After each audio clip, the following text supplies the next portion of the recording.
Hello प्यारे बच्चों, कैसे हैं आप सभी बेटे। उम्मीद करता हूं कि आप सभी बहुत ही अच्छे होंगे और आपकी एग्जाम की जो तैयारी है वो बहुत बढ़िया चल रही होगी बेटे। आज है 13 दिसंबर और आने वाले 2 दिन बाद आपका प्री बोर्ड एग्जाम है बेटे। 15 दिसंबर को आपका मैथ्स का प्री बोर्ड एग्जाम है। ठीक है बेटे। तो उसी एग्जाम के लिए हमने आपके लिए क्या करा है कि एग्जाम का पैटर्न कैसा होता है, कैसे क्वेश्चंस आते हैं, कितने 1 मार्क के कितने 2 मार्क के, हम लेकर के आ गए हैं आपके लिए पिछले साल का विच इज 2024 2024 का हम क्या लेकर के आ गए हैं, प्री बोर्ड का पेपर पूरा लेकर के आ गए मैथ्स का। और इसका डिटेल सोल्यूशन आज हम देखने वाले हैं। ठीक है बेटे। अच्छा, एक और बात मैं आपको बता दूं कि ये जो हम यहाँ पेपर करने वाले हैं बेटे, ये बेसिक मैथ्स का पेपर है। बाकियों की तरह मैं आपसे यहाँ पर ये छुपाऊंगा नहीं कि कौन सा पेपर है। क्लियरली मैंने यहाँ पर ऊपर लिख दिया है कि ये पेपर जो हम सॉल्व कर रहे हैं बेटे बेसिक का है, 2024 यानी पिछले साल में आया हुआ। ठीक है। पूरे 80 नंबर का पेपर हम सॉल्व करने वाले हैं और बहुत ही कम टाइम लेने वाले हैं।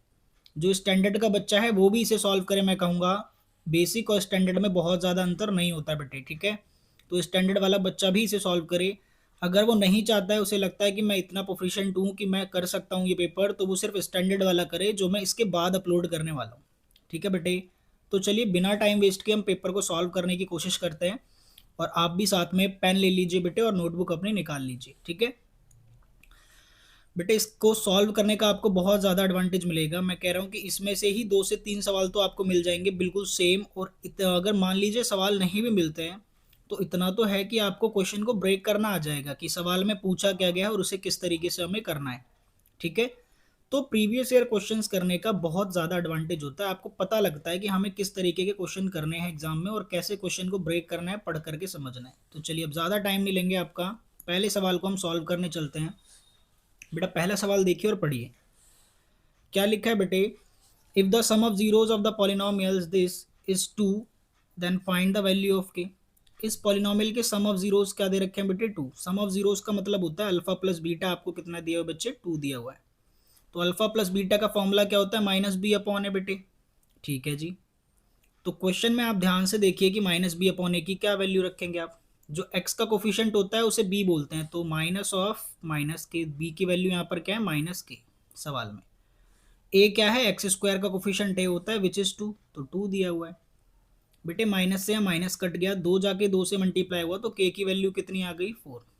ठीक है। तो आंसर आपका सी हो जाएगा, ऑप्शन नंबर सी। ठीक है। कोई बच्चा ऐसा तो नहीं जिसे ये भी ना पता हो कि alpha plus beta minus B upon A होता है। और बी और ए क्या होता है, बी होता है एक्स के सामने जो नंबर होता है बेटे, और ए क्या होता है, जो एक्स स्क्वायर के आगे जो नंबर होता है। ठीक है। चलिए अगला सवाल देखिए। If the H C F of, अच्छा इसमें ऑप्शन डालना भूल गए। ठीक है, कोई दिक्कत नहीं है, एक सवाल में छूट गया ऑप्शन, कोई दिक्कत नहीं है, हम कर लेंगे इसे directly. H C F of these two number is 6। इन दोनों का एच सी एफ 6 दिया हुआ है, तो इनका एलसीएम क्या होगा। तो बेटे मैं आपको बता दूं कि एच सी एफ और एलसीएम में एक रिलेशन होता है। देखिए सारी चीज़ें कैसे रिवाइज हो रही हैं आपकी। ठीक है, इसी तरीके से आप चीज़ें सीखेंगे। LCM into H C F किसके बराबर होता है बेटे, ए इंटू बी। ए और बी क्या है यहाँ पर, ए और बी ये नंबर हैं। जो नंबर का आपने एच सी एफ और एलसीएम निकालना है वो नंबर होते हैं यहाँ पर ए और बी। ठीक है बेटे, एलसीएम तो मुझे दिया नहीं गया है, पूछा है।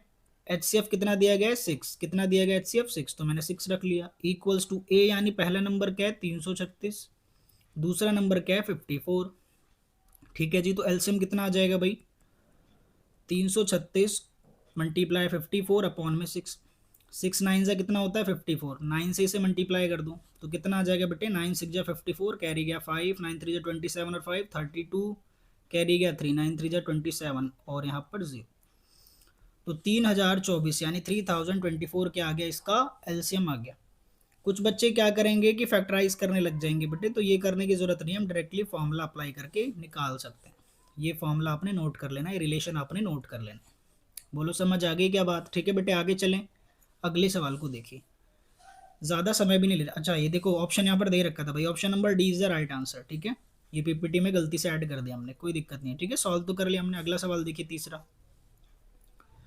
All squares are congruent similar both A and B, या फिर इक्वल। बताओ भाई क्या होगा इसका आंसर। ट्राइंगल्स चैप्टर से ये सवाल है। कोई भी फिगर बेटे देखिए कॉन्ग्रुएंट होने के लिए क्या होता है ना, कॉन्ग्रुएंट का मतलब होता है एग्जैक्टली सेम होना चाहिए। एग्जैक्टली साइड का मेजरमेंट और एंगल का मेजरमेंट एग्जैक्टली सेम होना चाहिए। चलिए मैं समझाता हूँ आपको। जैसे एक ये स्क्वायर बनाया मैंने और एक इधर स्क्वायर, ये दोनों के दोनों स्क्वायर हैं, दोनों के दोनों क्या है बेटे, स्क्वायर। यहाँ पर सवाल में पूछा ऑल स्क्वायर्स आर डैश, तो बेटे आंसर मैं आपको बता दूं, पहले तो आंसर इसका होगा सिमिलर। सभी के सभी स्क्वायर सिमिलर होते हैं। सिमिलैरिटी का मतलब क्या होता है? सिमिलैरिटी का मतलब क्या होता है बेटे? ओनली शेप इज इक्वल, ठीक है। अगर शेप इक्वल होगा तो काम चल जाएगा। ये भी स्क्वायर है और ये भी स्क्वायर है, ठीक है। तो यानी ये दोनों क्या हो गए बेटे? सिमिलर हो गए। कॉन्ग्रुएंट होने के लिए क्या चाहिए होता है भाई? अगर स्क्वायर तो हैं दोनों, ठीक है, स्क्वायर तो है, लेकिन ऐसे स्क्वायर हो जिनकी साइड भी बराबर हो, ठीक है। ये तो सिमिलैरिटी का एग्जांपल मैंने दे दिया। कोई सा भी आप स्क्वायर बना लो सिमिलर होंगे। जैसे मैं तीसरा भी बना रहा हूँ तो तीसरा भी क्या होगा? इनके सिमिलर ही होगा, ठीक है। लेकिन बेटे अगर इसको आपको कॉन्ग्रुएंट करना है तो कैसे स्क्वायर बनाने पड़ते हैं हमें? बिल्कुल बराबर। जैसे ये दोनों, ठीक है, ये दोनों मैंने बिल्कुल बराबर स्क्वायर बना दिए, तो ये दोनों क्या है? कॉन्ग्रुएंट, ठीक है। तो सारे के सारे जो स्क्वायर होते हैं वो क्या होते हैं? सारे स्क्वायर की बात कर रहे हैं तो सारे स्क्वायर तो कोई बड़ा कोई छोटा होगा, लेकिन होंगे तो सभी स्क्वायर, चारों साइड तो सब में बराबर होती है, यानी सिमिलर। हमारा आंसर क्या होगा? सिमिलर, ठीक है। चलिए आगे चलते हैं। The area of the clock described by minute hand of a clock in 35 minute is 594 centimetre square, ठीक है। देखिए क्लॉक है एक, ठीक है, क्लॉक है, और इसमें क्या है आपका जो मिनट वाली सुई है बेटे, ठीक है, मिनट वाली जो सुई है वो 35 मिनट में कितना एरिया स्वेप्ट कर रही है? 594 सेंटीमीटर स्क्वायर, 594 सेंटीमीटर स्क्वायर, ठीक है। मान लेते हैं अभी सुई एक पर है, ठीक है। तो 35 मिनट बाद भाई कहाँ पर पहुंच जाएगी? 8 पर, है ना, एक पर ले लिया हमने इसलिए, ठीक है बेटे। तो ये जो एंगल बना ये कितना बनेगा भाई? 35 मिनट। मैंने आप सभी को बता रखा है कि 1 मिनट का मतलब कितना होता है बेटे? 6 डिग्री। सॉरी, ये मैंने डिग्री इधर लगा दिया। 1 मिनट में कितना डिग्री होता है बेटे? 6 degree. 1 minute equals to 6 degree. कैसे आया? क्या ये भी बता दूं क्या? क्या ये भी बता दूं क्या? चलो देखो जरा।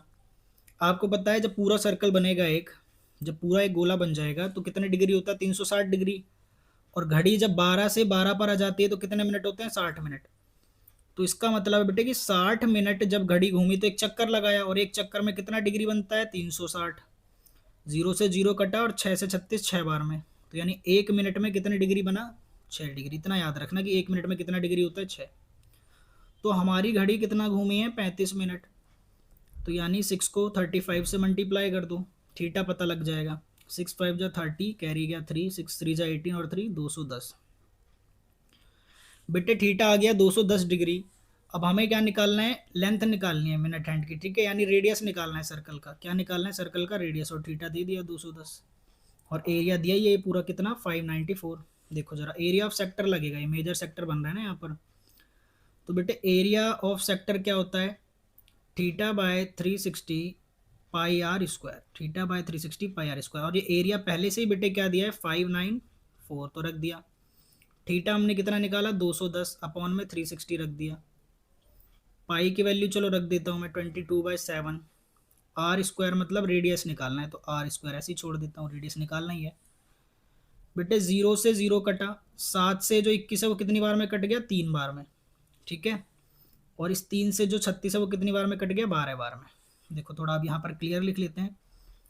इधर 594 है, इक्वल्स टू में क्या बचा? यहाँ ऊपर 22 और नीचे क्या बचा? सिर्फ 12, और इधर मल्टीप्लाई में आर स्क्वायर, और तो कुछ बचा नहीं है। आगे सॉल्व करते हैं चलो। और कैंसिल आउट कर दें क्या इसे एक बार? 22 को 11 बना दें और 12 को 6, आधा कर दिया भाई, 2 से काट दिया। 11 से मेरे ख्याल से 594 भी कट जाएगा। चलो देखते हैं। 6 इधर जाके मल्टीप्लाई हो जाएगा और 11 के नीचे डिवाइड हो जाएगा, ठीक है बेटे।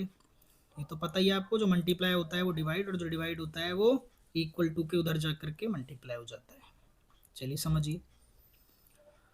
594 के नीचे कौन आ जाएगा भाई? 11, और मल्टीप्लाई क्या होगा इससे? 6, और बराबर में बचेगा आर स्क्वायर। 11 से पक्का कटना चाहिए और कट भी रहा है। 11 पंजे 55, 11 5 जा 55, बचा 4, 11 4 जा 40। 54 गुणे 6 करना है भाई। 6 4 जा क्या हो जाएगा? 24, कैरी गया 2, 6 5 जा 30, 3 2 4 आ गया भाई। 3 2 4 किसका स्क्वायर होता है? 18 का स्क्वायर आके इधर रूट बनेगा, तो 3 2 4, आर की वैल्यू 18 आ गई। रेडियस कितना है? 18 है, ठीक है। 324 18 का स्क्वायर होता है। बेटे किसी बच्चे को अगर स्क्वायर नहीं निकालना आता तो जल्दी से सीख लीजिए, मैं इधर सिखा देता हूँ। करना क्या होता है? 324 जो रूट में उसे फैक्टराइज करना होता है, स्पेस कम है।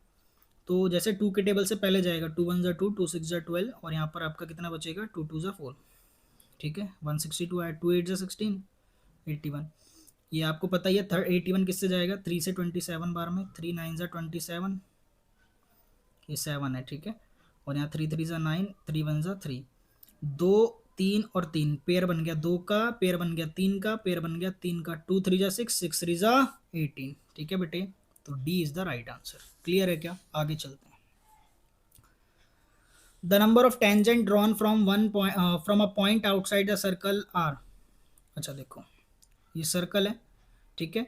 अब एक सिंगल पॉइंट से पूछ रहे हैं, वो एक आउटसाइड पॉइंट ले लिया आपने सिंगल ए। अब इस पे सर्कल पे कितने टेंजेंट बना सकते हो ऐसे? देखो एक तो मैं यहाँ बना देता हूँ, ठीक है, इधर बन गया, ये टच कराना था, ठीक है, और एक इधर बन जाएगा इधर से टच करके, ठीक है। ये भाग गया भाई दूर, ठीक है, ये इधर बाहर होना चाहिए, ठीक है। तो ये रहा। तो केवल और केवल 2 टेंजेंट आप बना सकते हो, और अगर बनाने की कोशिश करोगे तो वो सीकेंट बन जाएगा, यानी 2 जगह काट देगा ना। सर्कल को 2 जगह नहीं काटना भाई, हमें एक ही जगह काटना है। Option number 2 is the right answer. The ratio between surface area and volume of a sphere having radius 1 centimetre. Ratio पूछ रहा है बेटे किसका? सरफेस एरिया का और किसका? वॉल्यूम का। स्फीयर का सरफेस एरिया क्या होता है? 4 पाई r²। वॉल्यूम क्या होता है? 4/3 पाई आर क्यूब। भाई रेशियो का मतलब है डिवाइड करना, ठीक है, सरफेस एरिया और वॉल्यूम को। पाई से पाई कट गया, ठीक है बेटे, r² से r² कट गया तो एक ही r बचा नीचे, ठीक है, एक ही r बचा, 3 में से 2 चले गए। 4 से 4 कट गया तो 1/3 बचा नीचे। अभी जो 1/3 है रेसिप्रोकल हो गया, 3/1 बन जाएगा, उल्टा हो जाएगा। ऊपर कुछ भी नहीं बचा है और नीचे सिर्फ एक r बचा है, और r की वैल्यू भी क्या दी है? r की वैल्यू 1 दी है, तो 1 × 1 1 होगा, 3/1 आ गया, यानी आंसर आ गया 3:1। Option number B is the right answer. The mid point of the point these and lies in quadrant. कौन से क्वाड्रेंट में आएंगे पूछ रहे हैं, ठीक है, कौन से क्वाड्रेंट में इसका मिड पॉइंट आएगा? तो मिड पॉइंट कैसे निकालते हैं बेटे, देखो जरा। 1 में -2 ऐड करेंगे तो -1 बचेगा और उसका आधा करना होता है।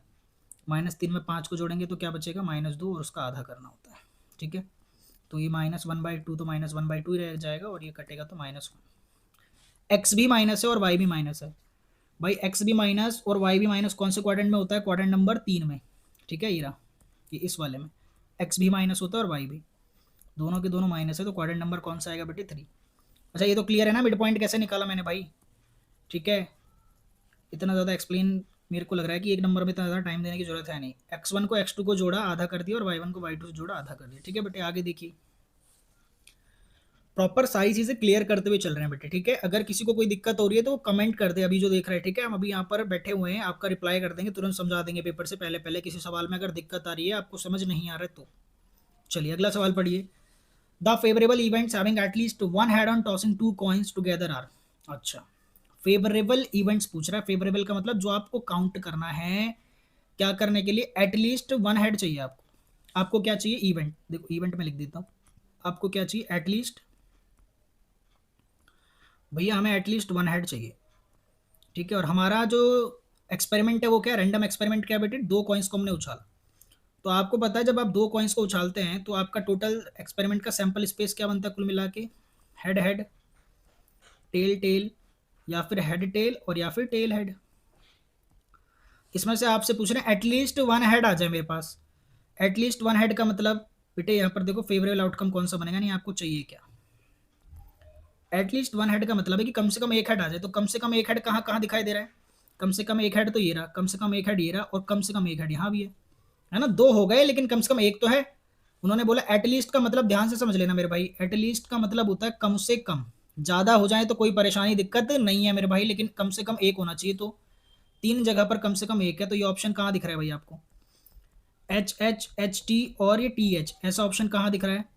ऐसा ऑप्शन कहाँ दिख रहा है? ये रहा, option number B is the right answer. Clear है क्या बेटे? ठीक है, समझ गए। अगर प्रोबेबिलिटी पूछता तो 4 में से 3 है तो ऊपर 3 आता और नीचे 4 आ जाता, तो प्रोबेबिलिटी हो जाती, क्योंकि 3 हमें चाहिए और नीचे 4 टोटल होते हैं। ये रहे। अगर वो टेल का सवाल पूछते तब भी यही आंसर होता। In the given figure TA is the tangent to the circle with centre O and radius 2 centimetre such that OT equal to 4 centimetre than length of TA। चलो समझते हैं क्या बोला इन्होंने। TA क्या है? एक टेंजेंट है। TA क्या है? एक टेंजेंट है, ठीक है, बना लेता हूँ मैं टेंजेंट, ठीक है। ये T मान लें इसे, चलो T बोल दिया इसे, और ये आपका A है। आगे क्या बोला? Tangent to the circle with centre O। Centre इस सर्कल का क्या है बेटे? O है, ठीक है, O। And radius 2 centimetre, radius 2 centimetre है भाई, ठीक है। 2 सेंटीमीटर का हमने रेडियस बना लिया। सच that OT is 4 centimetre. OT माने ये, O से लेके T को जो जोड़ा ये 4 सेंटीमीटर है। तो आपसे पूछ रहे हैं लेंथ ऑफ द टेंजेंट, भाई लेंथ पूछ रहे हैं, TA पूछ रहे हैं, ठीक है। तो आपको पता है कि जो पॉइंट ऑफ कांटेक्ट होता है जहाँ टेंजेंट और रेडियस मिलते हैं 90 डिग्री होता है। कितना होता है बेटे? 90 डिग्री। तो यहाँ पर पाइथागोरस लगा सकते हैं। 90 के सामने वाली जो साइड होती है ये क्या होता है? हाइपोटेन्यूज। क्या होता है ये? हाइपोटेन्यूज, यानी सबसे बड़ी साइड। ठीक है, तो बेटे तो सबसे बड़ी साइड है उसका स्क्वायर किसके बराबर होता है? जो दो साइड बच जाती है, यानी 2 का स्क्वायर। ठीक है, जो कि बेस है, और परपेंडिकुलर यहाँ टी ए का स्क्वायर। टी ए की लेंथ निकालनी है। 4 का स्क्वायर 16 होगा, और यहाँ 2 का स्क्वायर मेरा 4 होगा। 4 इधर आके माइनस होगा 16 में से, तो क्या बचेगा? 12। ठीक है, इधर बचेगा टी ए स्क्वायर। जो स्क्वायर है 12 पे आके रूट बन जाएगा, तो रूट 12 क्या होता है भाई? चलो मैंने अभी सिखाया था ना आपको निकालना, फिर सिखा दे रहा हूँ। 2 6 जा 12, 2 3 जा 6, 3 1 जा 3। बेटा 2 का तो जोड़ा बन गया, तो 2 बाहर आएगा और 3 अंदर रह जाएगा मेरे भाई। 2 बाहर आएगा और 3 अंदर रह जाएगा। 2√3 सेंटीमीटर आंसर है बेटे। Option number B is the right answer. ठीक है, option number B is the right answer. Okay, two cylinders have their height in the ratio 1:3 and radius in the ratio 3:1, the ratio of their volumes। अच्छा जी, देखो ध्यान से समझना। दो अलग अलग सिलेंडर है। ठीक है, हाँ जी बेटे। क्वेश्चन नंबर 10 पर ध्यान दीजिए बेटे। Two cylinder have their height in the ratio 1:3 and radius in the ratio 3:1, the ratio of their volume is. देखिए समझिए, दो सिलेंडर बना लेता हूँ पहले मैं। ठीक है, पहला सिलेंडर है, और ये यहाँ पर एक दूसरा सिलेंडर भी है। ये रहा। ठीक है, जो हाइट का रेशियो क्या है वो 1:3 है। अच्छा, मैं उल्टा बना दिया। ठीक है, पहले वाले की हाइट ज़्यादा कम है और दूसरे वाले की ज़्यादा है। ठीक है, इसकी हाइट 1 है, और इस वाले की जो हाइट है वो कितनी मान लेते हैं? 3 है। ठीक है, रेशियो है, वैसे तो ये करेक्ट तो नहीं मान सकते, पर फिर भी मान लेते हैं अभी हम। और रेडियस क्या है? पहले वाले का रेडियस कितना है बेटे? 3। ठीक है, तो दूसरे वाले का रेडियस कितना है? 1। ठीक है जी, हाइट का रेशियो 1 और 3 है, और रेडियस का 3 और 1 है। तो बता रहे हैं कि वॉल्यूम का रेशियो क्या होगा। तो वॉल्यूम ऑफ 1 अपॉन में वॉल्यूम ऑफ 2 निकालने जा रहा हूँ मैं। तो वॉल्यूम क्या होता है सिलेंडर का बेटे? Pi R square H. Pi R square H, और इसका भी क्या होगा? Pi R square H. इसको मैं R1 H1 बोल रहा हूँ, और इसको मैं R2 H2 बोल रहा हूँ। ठीक है, R1 H1 R2 H2। पाई से पाई कट गया। अब देखो जरा, R1 की वैल्यू कितनी दी है? क्योंकि रेशियो निकालना है तो आपको K या कुछ भी मल्टीपल मानने की जरूरत नहीं है। अदरवाइज मैं यहाँ 1 के आगे ना K लगाता, और यहाँ भी K लगाता, पर मैं नहीं मान रहा हूँ ऐसा। क्यों नहीं मान रहा? क्योंकि मुझे क्या है बेटा कि यहाँ पर रेशियो ही निकालना है, तो K से K कट ही जाना है बाद में भी। ठीक है, तो R की जगह पर क्या रख देना है? पहले वाले का R कितना है? 3, तो ऊपर रख देंगे 3 का स्क्वायर। और H कितना है पहले वाले का? 1, तो 1 रख देंगे। नीचे दूसरे वाले का R रखना है, तो कितना है दूसरे वाले का? R 1 है। और हाइट कितना है बेटे? 3 है। लेकिन फ़र्क क्या है? यहाँ आर का स्क्वायर हो गया, 9 बन गया, 9 गुणा 1। 1 का स्क्वायर इंटू 3, 3। 3 3 जा 9, 3 1 जा 3। आंसर आ गया 3:1। Option number B is the right answer. Clear है क्या? ठीक है बेटे, दोबारा से एक बार देख लेना और अच्छे से कर लेना क्वेश्चन को। आगे देखिए, the degree of the polynomial पूछ रहा है। डिग्री यहाँ पर 2 है, क्योंकि एक्स की सबसे बड़ी पावर क्या दिखाई दे रही है आपको? 2। ठीक है, तो सीधा बात खत्म। के की वैल्यू पूछ रहा है, अगर ये लाइन कोइंसिडेंट है। ठीक है, कोइंसिडेंट है। अगर लाइन कोइंसिडेंट होती है तो A1/A2 जो है वो किसके बराबर होता है? B1/B2, और इक्वल टू क्या होता है बेटे? C1/C2। तीनों बराबर होते हैं रेशियो। देखिए जरा, x का कोफिशिएंट होता है यहाँ पर A1 A2, तो यानी 3/6 बराबर किसके होगा? -7/K। -7/K equals to 6/12। हालांकि मुझे ज़रूरत नहीं है तीनों लिखने की, मैं किसी एक से कंपेयर कर लूँगा, जैसे मैं इन दोनों को कंपेयर कर सकता हूँ बस। ठीक है, तो जब कंपेयर करता हूँ तो 3 एकम 3, 3 दूनी 6, 1/2 बचा इधर। इधर -7/के। के को इधर भेज दिया, और 2 को 7 के पास, तो -14 आंसर आ गया। के की वैल्यू आ गई -14। Option number C is the right answer. The coordinate of the point dividing the line having end points this and this in the ratio 1:2 are. ठीक है, एक लाइन है बेटे। ठीक है, एक लाइन है जिसका एक पॉइंट क्या है? -1,7 एंड पॉइंट है लास्ट का, और यहाँ पर एंड पॉइंट क्या है? 4,-3। इस लाइन को ना एक पॉइंट डिवाइड कर रहा है, कितने रेशियो में? 1:2 में। तो आपसे पूछ रहे हैं इसके कोऑर्डिनेट क्या होंगे, यानी एक्स और वाई की वैल्यू बतानी है। तो आप सभी जानते हैं इसके लिए हमें सेक्शन फॉर्मूला यूज़ करना पड़ता है। ठीक है, क्या यूज़ करना पड़ता है? Section formula. चलिए मैं यूज़ करता हूँ। सेक्शन फॉर्मूला कैसे है बेटे? एक्स कॉमा वाई की वैल्यू में कैसे निकालनी होती है आपको पता है, मैं यहाँ पर लिख देता हूँ। M1, ये जो रेशियो होता है इसे M1 M2 बोलते हैं। ठीक है, और इन कोऑर्डिनेट्स को x1 y1, और इधर वाले को बेटे x2 y2। ठीक है, तो फॉर्मूला क्या बनता है? M1 इंटू x2 प्लस यहाँ पर आपका कहता है M2 इंटू x1 अपॉन में M1 प्लस M2। फॉर्मूला लिख दे रहा हूँ मैं, ठीक है, ताकि आपको समझ आ जाए, आपने नहीं पढ़ा हो तब भी।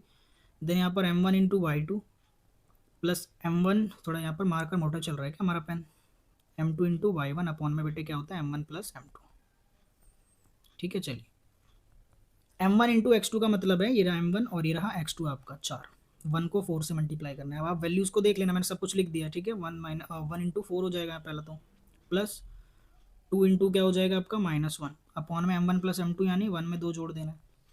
फिर क्या होगा, m1 को y2 से करना है, यानी 1 को किससे करना है बेटे -3 से, m2 यानी 2 को किससे करना है 7 से, अपॉन में क्या हो जाएगा 1 और 2 को जोड़ देना है।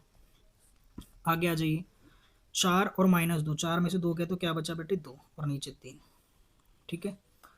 ऑप्शन नंबर डी आ गया राइट आंसर, क्योंकि पहला कोऑर्डिनेट मैच कर रहा है। दूसरा भी चलो मैं निकाल देता हूँ, 1 इंटू -3, 7 टू जा 14, 14 में से 3 गया तो क्या बचा बेटे यहाँ पर 11 अपॉन में 3।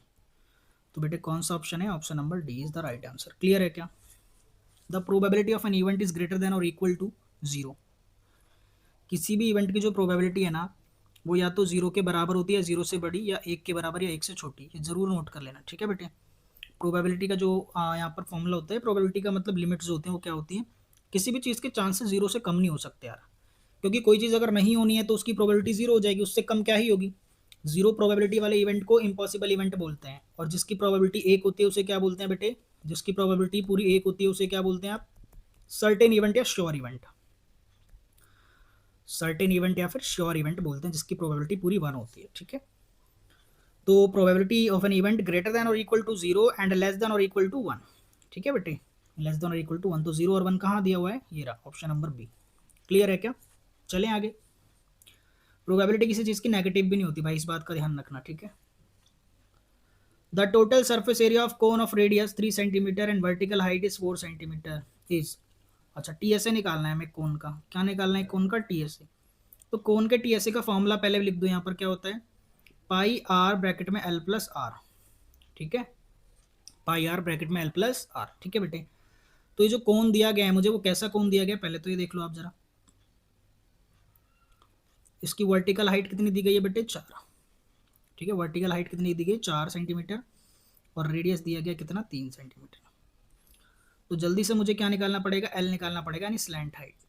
तो स्लैंट हाइट अगर मैं पाइथागोरियन ट्रिपलेट लगाऊं तो यहाँ 3 है और ये हाइट 4 है, तो यानी आपका जो एल है वो कितना होना चाहिए, 5 सेंटीमीटर होना चाहिए, एच 5 होगा। अगर आपको नहीं समझ आ रहा है तो आप निकाल लीजिए, कैसे निकालेंगे देखो जरा। एल स्क्वायर किसके बराबर होता है, H square plus R square, ठीक है बेटे। एच यानी 4 का स्क्वायर तो 16, आर कितना है 3, 3 का स्क्वायर 9, 16 और 9 कितने हो जाएंगे 25, कितने हो जाएंगे 25। तो जो स्क्वायर लगा इधर जाके रूट बन जाएगा, तो एल की वैल्यू कितनी आ जाएगी, √25, और √25 कितना होता है बेटे जी, √25 होता है आपका 5, एल 5 आ गया। पाई की वैल्यू नहीं रखनी है, क्योंकि ऑप्शन देखो पाई के टर्म्स में दिए हैं, तो पाई की वैल्यू हम नहीं रखेंगे, पाई को ऐसे ही छोड़ रहे हैं। आर की जगह 3 रखना है और एल की जगह अभी अभी हमने 5 निकाला। अंदर क्या है, 5 और 3 8, 8 3 जा कितना हो जाएगा 24, तो आंसर आ गया 24 पाई। ऑप्शन है कोई सा, option number C is the right answer. Clear है? 2 का एक्सपोनेंट पूछ रहे हैं इसके प्राइम फैक्टराइजेशन में, तो 324 को पहले फैक्टराइज कर दो जल्दी से, ठीक है। फैक्टराइज करना तो आता ही है बेटे, देखो 2 1 2, 2 6 12, 2 2 4, डिवाइड करना होता है, जिससे नहीं समझ आता डायरेक्ट वो डिवाइड कर लो यहाँ साइड में, 2 से इसे करोगे तो आंसर क्या आएगा 162, ठीक है। फिर 162 को करेंगे, 2 8 16, 2 1 2, 3 के टेबल में 27 बार में आता है, 3 के टेबल में 9 बार में, 3 के टेबल में 3 और 3 के टेबल में 1। आपसे 2 का एक्सपोनेंट पूछ रहे हैं बेटे, एक्सपोनेंट ऑफ 2 यानी 2 कितनी बार आ रहा है, 2 की पावर क्या आ रही है यहाँ पर, 2 आ रहा है बेटे, 2 बार, यानी 2 की पावर 2, तो एक्सपोनेंट 2 है, आंसर हो जाएगा इसका सी। आपसे पूछता 3 का कितना एक्सपोनेंट है, तो 3 की पावर यहाँ पर 4 है, तो आप 4 पर टिक लगाते, पर 2 का पूछा है तो इसलिए 2। क्लियर है क्या? आगे चलिए। In a circle of radius 21 centimeter, an arc subtend an angle of 60 degree at the center. The length of the arc is, ठीक है, जल्दी से एक सर्कल बनाओ, ठीक है, आपके समझाने के लिए भाई अच्छे से। रेडियस 21 सेंटीमीटर और आर्क कितना एंगल सबटेंड करे 60 डिग्री, ठीक है। यहाँ पर एंगल कितना बन रहा है बेटे 60 डिग्री, रेडियस कितना है 21 सेंटीमीटर है, ठीक है। ये आर्क की लेंथ यानी ये बाहर वाली लेंथ पूछी आपसे, ये बाहर वाली क्या पूछी आपसे, लेंथ, ठीक है। तो कैसे बताते हैं, आर्क ऑफ लेंथ कैसे आता है बेटे, लेंथ ऑफ आर्क, सॉरी है ना, आर्क ऑफ लेंथ बोल रहा हूँ मैं, theta by 360 into 2 pi R into 2 pi R, ठीक है बेटे। तो थीटा 60 दिया है, 60 का 60 रहेगा, 360 यहाँ आ जाएगा, मल्टीप्लाई 2 तो 2 रहेगा, पाई 22/7 है, और रेडियस हमें कितना बताया 21, 7 के पार्ट में 21 3 बार में आया, 0 से 0 कटा, 6 6 जा 36, ठीक है। 3 से ये 6 काट दिया 2 बार में, और ये 2 से 2 मर गया, बच्चा कौन ऊपर, केवल सिर्फ दिख रहा है 22, है क्या? Option number D is the right answer. Clear है क्या बेटे? ये फॉर्मूला होता है लेंथ ऑफ आर्क का, ठीक है, ये फॉर्मूला होता है लेंथ ऑफ आर्क का, ठीक है, ध्यान रखना। The value of 1/sin a plus 1/cos a when tan a is 3/4, ठीक है, चलो कर लेते हैं जल्दी से इसे। देखिए 1/sin a, इसको करने का एक तरीका तो है कि आप पहले वैल्यूज निकालने बैठ जाओ, ठीक है। दूसरा तरीका ऐसा है कि पहले क्रॉस मल्टीप्लाई कर लो, कॉस ऊपर चला जाएगा उधर, सॉरी ये हाँ कॉस से अपॉन साइन हो जाएगा, और इधर क्या हो जाएगा, साइन चला जाएगा, तो क्या हो जाएगा बेटे इधर प्लस लगा हुआ है, पर यार यहाँ पे सॉरी हाँ गलती कर रहा हूँ मैं, मल्टीप्लाई करना पड़ेगा, वैल्यूज़ को तो निकालना ही पड़ेगा हमें, वैल्यूज़ को कैलकुलेट करना पड़ेगा बेटा, डायरेक्ट नहीं होगा। देखो जरा, जैसे tan है आपको 3/4 दिया हुआ है, tan ए क्या दिया हुआ है आपको 3/4, और tan ए का फॉर्मूला क्या होता है, परपेंडिकुलर अपॉन बेस, यानी परपेंडिकुलर 3 है और बेस क्या है 4, तो h कितना आ जाएगा आपको पता है, पाइथागोरियन ट्रिपलेट से h आपका 5 आएगा। अगर आपको निकालना है तो चलो मैं निकलवा देता हूँ, P square plus B square होता है बेटे एच का स्क्वायर, तो पी आपका कितना है 3 है, ठीक है। मैं रेशियो में नहीं मानता क्योंकि लास्ट में मुझे रेशियो निकालना है, तो मैं के भी नहीं लेता यहाँ पर, ठीक है। बी क्या है आपका 3 का स्क्वायर 9, और 4 का स्क्वायर 16, 16 और 9 कितना हो गया 25, ये जो एच के ऊपर रूट लगा है इधर 25 पर रूट लग जाएगा, तो कितना आ जाएगा बेटे वैल्यू 5, तो एच की वैल्यू कुल मिला के 5 आ गई, ठीक है। ये मैं कई बार बता चुका, जब परपेंडिकुलर और बेस 3 और 4 होता है तो बेटे हाइपोटेन्यूज कितना आता है आपका 5, ट्रिपलेट होता है, ठीक है जी। अब देखो जरा, हमें निकालना क्या है 1/sin है, तो साइन ए क्या होता है p/h, प्लस 1/cos है, तो cos ए क्या होता है बेटे b/h, कर सकते थे वैसे डायरेक्ट भी यार, ठीक है, एच से एच कैंसिल आउट हो रहा है क्या, इसका रेसिप्रोकल होगा तो क्या हो जाएगा h/p, प्लस इसका रेसिप्रोकल होगा तो ये h/b हो जाएगा। इधर देखो h कितना निकाला 5, और p कितना निकाला मैंने 3 निकला हुआ था पहले से, ठीक है। इधर h कितना है 5, और आपका p कितना है बेटे b, सॉरी b कितना है यहाँ पर 4 है, तो नीचे डिनोमिनेटर अलग अलग है तो क्रॉस मल्टीप्लाई कर लेते हैं सबको, 4 5 जा 20 और 3 5 जा 15 ऊपर हो गया, और नीचे 4 3 जा 12, 20 और 15 कितने हो गए भाई 35, और 35/12, 35/12 कहाँ पर है, option number is the right answer. हाँ जी बेटे ध्यान दीजिए, question number 19 assertion and reason का क्वेश्चन आ गया है। तो यहाँ पर स्टेटमेंट आपको क्या दिया है, क्या 1+√2 इज एन इरेशनल नंबर, तो बिल्कुल सही बात है, यहाँ पर 1+√2 जो है वो एक इरेशनल नंबर है, क्यों, क्योंकि √2 इरेशनल है। कभी भी किसी रैशनल नंबर के साथ अगर कोई सम में हम इरेशनल नंबर कर दें तो वो पूरा का पूरा नंबर क्या बन जाता है बेटे, इरेशनल, ठीक है। The sum of rational and irrational number is always irrational, बिल्कुल सही बात है भी, रैशनल में अगर इरेशनल को ऐड करेंगे तो नंबर क्या होता है, इरेशनल माना जाएगा, यानी असर्शन भी सही है और रीजन भी सही है उसका, तो ऑप्शन नंबर ए होगा इसका, ठीक है, option number A is the right answer. क्यों, both A and R are true and R is the correct explanation of A, ठीक है। नीचे वाला एक्सप्लेनेशन भी तो सही है ना, इसी का एक्सप्लेनेशन दे रहा है कि अगर दो नंबर यानी रैशनल और इरेशनल को जोड़ोगे तो इरेशनल आएगा, तो यानी ऑप्शन नंबर ए। अगला सवाल बेटे, m की वैल्यू क्या दी है, a sec theta plus b tan theta, m की वैल्यू क्या दी है, a sec theta plus b tan theta, ठीक है बेटे। और यहाँ पर n की वैल्यू क्या दी गई है आपको, n की वैल्यू क्या दी गई बेटे आपको यहाँ पर a tan theta plus b sec theta, ठीक है। अब यहाँ पर आपसे ना क्या बोल रहे हैं, then a square minus B square किसके बराबर होगा, A square minus B square को किसके बराबर दे रखा है, M square minus N square को, M square minus N square. तो आप करोगे क्या, एम स्क्वायर और एन स्क्वायर निकाल लो, माइनस करना, देखो क्या A square minus B square आता है, तो अगर मैं इसको दोनों साइड स्क्वायर करता हूँ तो एम स्क्वायर की वैल्यू आ जाएगी मेरे पास, है ना, A square plus B square plus 2ab something आएगा, ठीक है ना। देखो जरा मैं करूँ क्या, पूरा करना पड़ेगा लग रहा है, ठीक है चलो कर देते हैं। तो A square plus B square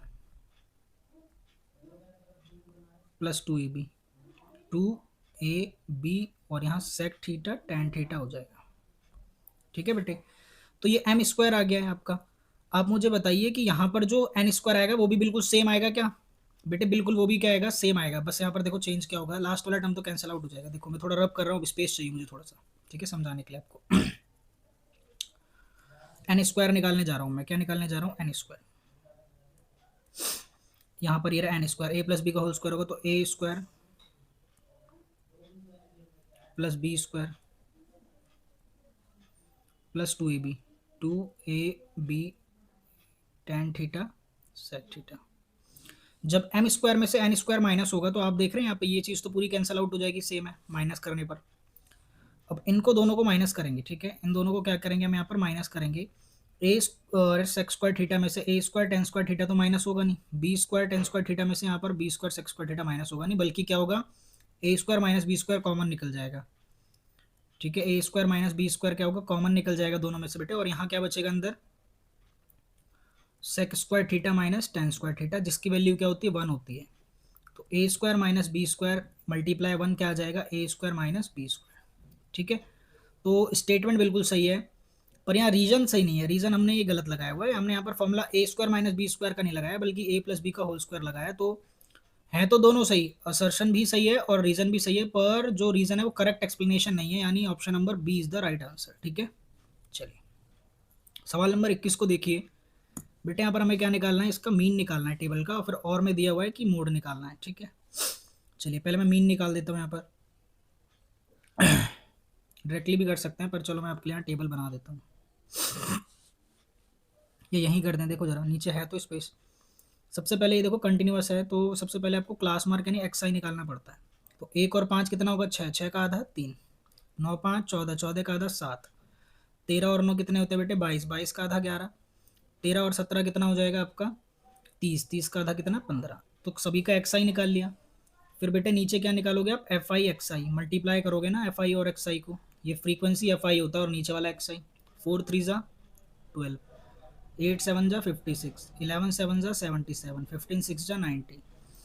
तब यहाँ लास्ट में क्या निकलता है, summation F I X I, summation F I X I, यानी जोड़ना होता है, इस पूरे को क्या करना होता है, ऐड, ठीक है। तो मैं पूरे को ऐड कर रहा हूँ। फॉर्मूला क्या होता है मीन का, है तो सभी को पता है ना बेटे, X dash equals to summation of F I X I upon में समीशन ऑफ एफ आई, ये फॉर्मूला होता है मीन का। तो summation F I X I निकाल रहे हैं हम, ठीक है। 90 77 56 और 12 को ऐड कर लेते हैं, 6 2 8, 8 7 15, कैरी गया 1 10, 7 17, 17 और 6 कितने हो गए बेटे 23, 235 आ गया जोड़ने पर। इसका सम निकालना, ये है एफ आई आर, ठीक है, गलती हुई यहाँ पर। 8 4 12, 12 और 7 कितना हो गया बेटे 19, 19 और 6 25, 25 आ रहा है बेटे, ठीक है। तो नीचे आएगा यहाँ पर 25, ठीक है। तो 5 के पहाड़े से काट देंगे दोनों को भाई, पहले कितना हो जाएगा भाई, 5 5 जो 25, 5 4 जो 20, 5 7 जो 35, 5 से डिवाइड कर दो, 5 9 जो 45, 5 4 जो 20, 9.4 आ रहा है मीन, ठीक है बेटे। मीन कितना आ गया 9.4, क्लियर है क्या। जल्दी से अगला सवाल देखिए, ठीक है, रब कर रहे हैं इसे डायरेक्टली। हाँ जी बेटे, तो अगला जो क्वेश्चन है, क्वेश्चन नंबर 21 का और पार्ट में क्वेश्चन है हमारे यहाँ पर। अगले क्वेश्चन में हमें ना यहाँ पर मोड निकालना, ठीक है। तो सबसे पहले टेबल को आप देखो, यहाँ तो ये इनकम्प्लीट दिया हुआ है, मैं बता दूँ यहाँ पर 40 था, ठीक है। तो सबसे पहले आप देखेंगे ये कंटिन्यूस नहीं है बेटे, यहाँ पर 1 से 10 है, फिर 10 की बजाय ना 11 से शुरू हो रहा है क्लास इंटरवल, ठीक है। फिर ये 20 पर खत्म हो रहा है, पर शुरू 21 पर हो रहा है। तो इसे कंटिन्यूस बनाने के लिए हमें क्या करना पड़ता है, आप जानते हैं कि अपर लिमिट और लोअर लिमिट, ठीक है, इनमें थोड़ा सा चेंज करना पड़ता है, मैं बताता हूँ क्या है वो, ठीक है। लोअर लिमिट में आपको -1.5 करना होता है, ठीक है, आधा लोअर लिमिट में घटाना है और आधा आपको अपर लिमिट में जोड़ना है। जैसे देखो देखो समझो, ऊपर बनाऊँ या नीचे बना दूँ, मैं यहाँ पर ऊपर बना दूँ, ठीक है। देखो बेटे ध्यान से, यहाँ पर जो 1 से लेके 10 है, 1 में आधा घटाओगे तो क्या हो जाएगा 0.5, और 10 में आधा बढ़ाओगे तो क्या हो जाएगा 10.5, ठीक है, ठीक है जी। ऊपर जो है आपका 11 में आधा घटाओगे तो क्या हो जाएगा 10.5, और यहाँ पर 20 में बढ़ाओगे तो 20.5 हो जाएगा, ठीक है बेटे। 21 में घटाओगे तो 20.5 हो जाएगा, और 30 में बढ़ाओगे तो कितना हो जाएगा 30.5, ठीक है। बढ़ा रहे हैं ऊपर और नीचे घटा रहे हैं। फिर अगले में 31 में घटाओगे तो कितना हो जाएगा 30.5, और ऊपर कितना हो जाएगा 40.5, बढ़ा दिया। आप देख रहे हैं कि अब कंटिन्यूस हो गया, 10.5 था और इधर भी 10.5 अपर लिमिट, यहाँ 20.5 था, इधर 20.5, ये 30.5 से 30.5, तो कंटिन्यूस बनाना पड़ता है हमें, ठीक है। अब अगला क्या है, फॉर्मूला नीचे मोड का आपके पास लिखा हुआ है बेटे, L plus F one minus F not upon में 2 times of F one minus F not minus F two into H. ये सब क्या होता है भाई, देखो जो सबसे बड़ी फ्रीक्वेंसी है, दैट इज यहाँ पर आपको 20 दिखाई दे रहा होगा, जो सबसे बड़ी फ्रीक्वेंसी है इसे एफ वन बोलते हैं। इसके पहले वाले को क्या बोलते हैं एफ नॉट, इसके बाद वाले को क्या बोलते हैं एफ टू, इसके जस्ट सामने वाले को मोडाल क्लास बोलते हैं। क्या बोलते हैं, मोडाल क्लास। मोडाल क्लास का जो छोटा लिमिट है दैट इज 20.5, उसे एल बोलेंगे, लोअर लिमिट बोल दिया, ठीक है, 20.5 को। एल, इनके बीच में जो गैप होता है 20.5 और 30.5 के बीच में गैप कितना है, 10, ठीक है, 10 का गैप है तो ये एच हो जाएगा, ठीक है बेटे। चलिए लिखिए 20.5 आएगा प्लस यहाँ पर F1 आपका कितना है भाई 20, 20 में से क्या जाएगा F0 दैट इज 12 अपॉन में 2 टाइम्स ऑफ F1, 20 का दुगुना 40 में से क्या घटाओगे 12 और 5 इंटू मैच 10 है। 20.5 तो बेटे ऐसे ही रहेगा, 20 में से 12 गए तो ऊपर क्या बचा 8 और नीचे 40 में से 12 5 17 यानी चले गए तो 23 इंटू में क्या बचा 10। आगे देखो ये आपका 20.5 एज इट इज़ रहेगा, ऊपर क्या बचेगा 80, 8 गुणे 10 80, 80 बटे में 23, ठीक है बेटे। अब 80 को जब आप 23 से डिवाइड करोगे तो लगभग 3.474 समथिंग आ रहा है, ठीक है। 3.45 लिखते हैं पूरा, या तो देखो ज़रा मैं इसे रब करके ऊपर लिख रहा हूँ। जब इसे कम्प्लीटली आप सॉल्व कर लोगे तो बेटा क्या आ जाएगा 20.5 प्लस यहाँ पर आपका 3.47 बचेगा, ठीक है, अप्रॉक्स ही आ रहा है डिवाइड करके।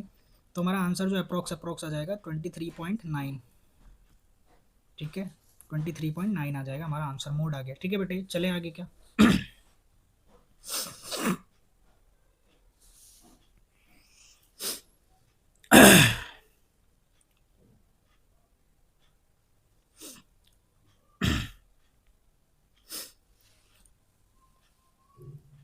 क्वेश्चन नंबर 22 को देखिए। In figure a circle is inscribed in a triangle ABC। अच्छा पहले फिगर बना लेता हूँ मैं आराम से ज़रा।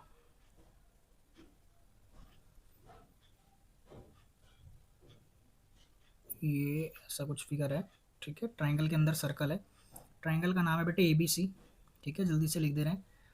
यहाँ पर आपका साइड जो BC है वो 8 सेंटीमीटर है, ये जो BC साइड है वो पूरा कितना है 8 सेंटीमीटर है, ठीक है जी।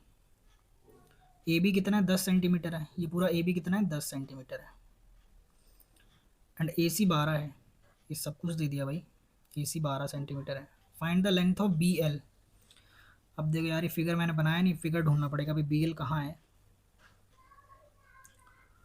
Figure figure figure figure. तो बेटे इस फिगर में हमें BL फाइंड करना है। BL कौन सी लेंथ है आपको दिखाई दे रहा है कि ये, ठीक है, ये वाला लेंथ हमें फाइंड करना है सिर्फ BL। तो कैसे फाइंड करेंगे BL यार, अगर इन तीनों साइड्स में से ना कोई सा भी एक आपको टेंजेंट गिवन होता तो हमारा काम हो जाता, पर यहाँ तीनों ना कंप्लीट साइड दे दी, तो BL का पता कैसे लगाएं भाई। देखो एक तो आपको बात पता होनी चाहिए कि जब हम एक्सटर्नल पॉइंट से कोई भी टेंजेंट ड्रॉ करते हैं तो उसकी लेंथ क्या होती है बराबर।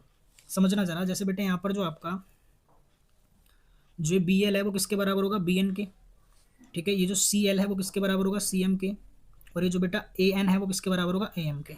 बोलो बात समझ आई क्या, मैं लिखता हूँ इस चीज़ को। जो बेटे BL है वो किसके बराबर होगा BN के, ठीक है, और यहाँ पर आपका CL जो है वो किसके बराबर होगा पक्का CM के, और जो आपका AM है वो किसके बराबर है बेटे आपका AN के, ठीक है। BL और BN इनको मान लेता हूँ मैं X, CL और CM इनको मान लेता हूँ Y, और AM और AN को मान लेता हूँ Z, ठीक है। यानी ये X है तो ये लेंथ भी X होगी, ठीक है, हाफ यहाँ से लेके यहाँ तक बस, ठीक है।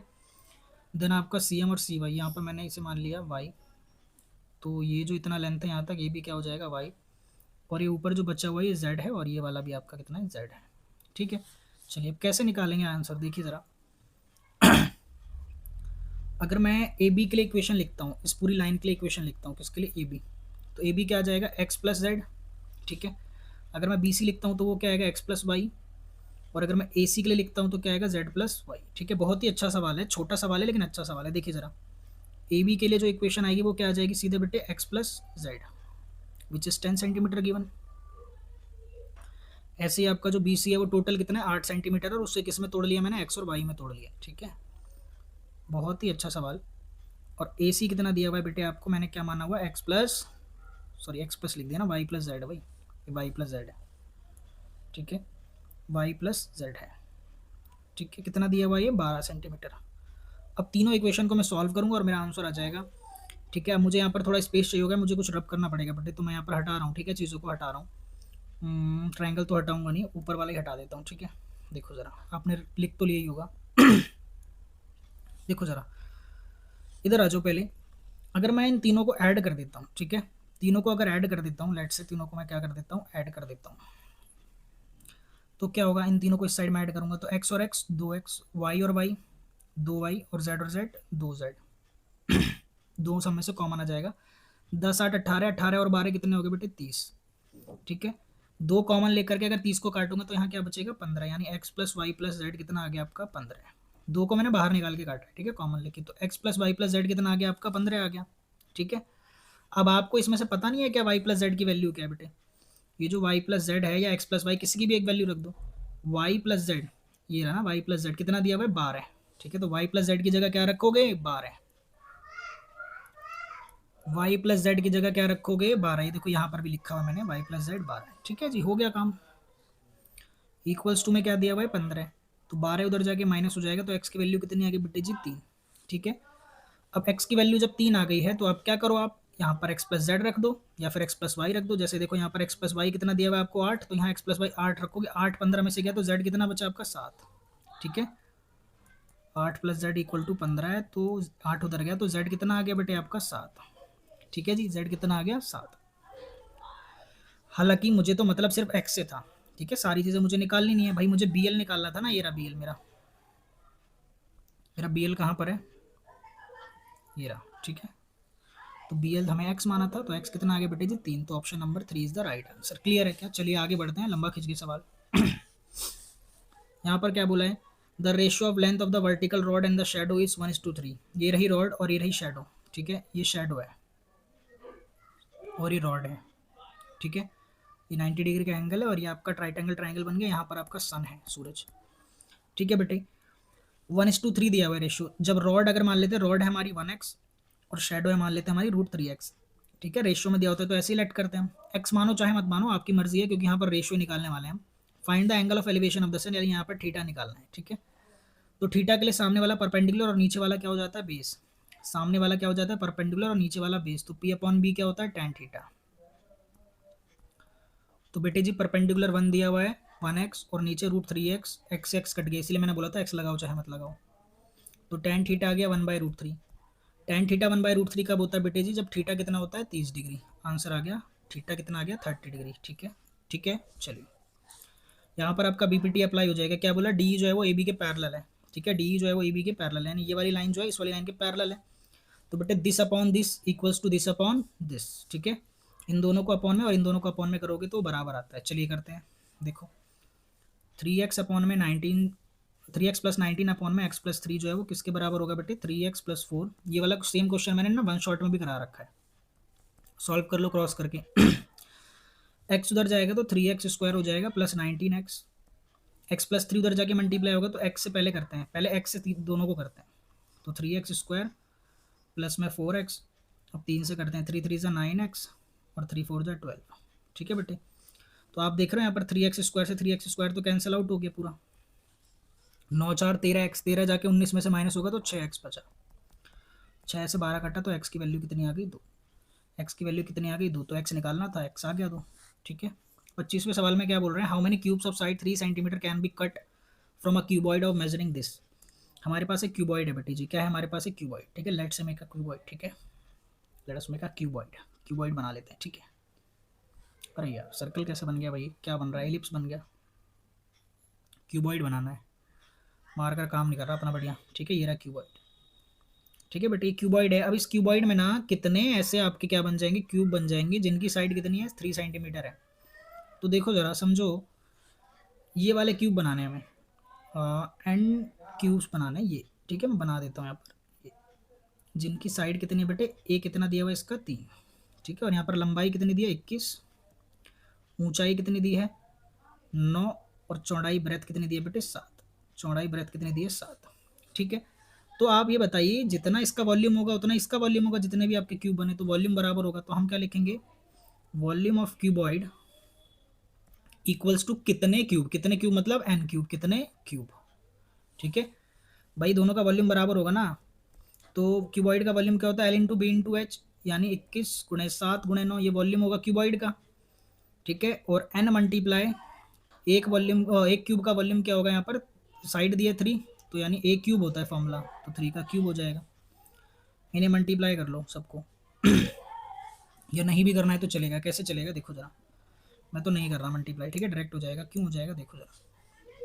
21 मल्टीप्लाई 7 मल्टीप्लाई 9 इक्वल्स टू में क्या है बेटे, यहाँ पर n मल्टीप्लाई 3 क्यूब का मतलब है 3 को 3 बार लिखना है ना, 3 को 3 बार लिखना है। तो 3 से 9 कटा 3 बार में, फिर इस 3 से ये वाला 3 गया, फिर एक और 3 बचा, 3 से 21 गया 7 बार में, 7 गुणे 7 49, 49 क्यूब्स। कितने क्यूब बन जाएंगे? 49। चलिए अगला जो ये और पार्ट में सवाल है इसे ध्यान से पढ़िए। यहाँ पर क्या है, सिलेंडर, कोन और हेमिस्फेयर है जिनका बेस और हाइट दोनों सेम है। फिगर को मैं बना रहा हूँ, इसे देख के समझिए फिगर कैसा बनेगा। मान लीजिए एक हेमिस्फेयर है, ठीक है, और इसी में क्या है ना, कोन है, इतना ही बड़ा क्या है, कोन है, और इतना ही बड़ा क्या है, सेम आपका सिलेंडर।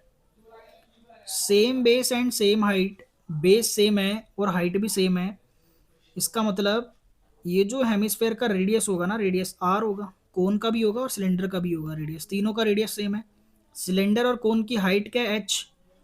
एक बात और ध्यान से समझिए, अगर रेडियस ये आर है तो ऊपर ये हेमिस्फेयर का ये भी तो रेडियस होगा, यानी आर जो है वो एच के बराबर है, रेडियस जो है वो हाइट के बराबर है, ठीक है। अब रेशियो निकालना इन तीनों का, ध्यान से समझना क्या क्या चीज़ है। वॉल्यूम ऑफ किसका है बेटे, सबसे पहले सिलेंडर, सबसे पहले सिलेंडर है, रेशियो वॉल्यूम ऑफ कोन, क्या है, वॉल्यूम ऑफ कोन, फिर रेशियो क्या लिखना है, वॉल्यूम ऑफ हेमिस्फेयर। समझिए ज़रा बेटे, सिलेंडर का वॉल्यूम क्या होता है, पाई आर स्क्वायर एच, एच की जगह भी मैं क्या रख सकता हूँ, आर, तो आर क्यूब हो जाएगा क्या। वॉल्यूम ऑफ कोन क्या होता है, 1/3 pi R square H, H की जगह भी मैं यहाँ क्या रख रहा हूँ, आर। हेमिस्फेयर का वॉल्यूम क्या होता है, 2/3 pi R cube, pi R cube. आप आगे देखिए जरा, pi R square multiply R, R cube हो जाएगा, ratio 1/3 pi R square multiply R क्या हो जाएगा, पाई आर क्यूब हो जाएगा, 2/3 pi R cube, pi R cube, pi R cube, pi R cube, तीनों में सेम था, कैंसिल हो गया, 1/1/3, ठीक है, रेशियो 2/3। अब ये आया है रेशियो, अगर इसे मैं अच्छे से करूँ, मल्टीप्लाई 3 कर दूँ तीनों फ्रैक्शन को, जैसे तीनों जगह मैं 3 से मल्टीप्लाई कर देता हूँ, ठीक है, 3 गुणे 3, तो एक कट गया भाई, यहाँ से एक कट गया, तो आंसर क्या आ गया, 3 × 1 = 3, रेशियो 1/2। फाइनल आंसर मेरा आया 3:1:2। बहुत अच्छा सवाल है, ठीक है बेटे, आगे चलिए। सेक्शन सी पर आगे बड़े सवाल आगे भाई। दो डाइस को हमने फेंका, find the probability that the sum of the numbers appearing on the dice is odd number. ठीक है, हम दो डाइस को फेंकते हैं तो इस बात के क्या चांसेस हैं कि जो नंबर हैं उन्हें ऐड करने पर क्या आ जाए, ऑड नंबर मिले हमें। गिवन नंबर्स को ऑड ऐड करने पर क्या मिले हमें, ऑड नंबर मिले। अब इसके लिए यार सैम्पल स्पेस बनाया जाएगा, ठीक है, इसके लिए मुझे क्या बनाना पड़ेगा, सैम्पल स्पेस बनाना पड़ेगा। वन वन ठीक है, 1 2 1 3 1 4 1 5 1 6, ठीक है, यहाँ पर क्या होगा 2 1 2 2।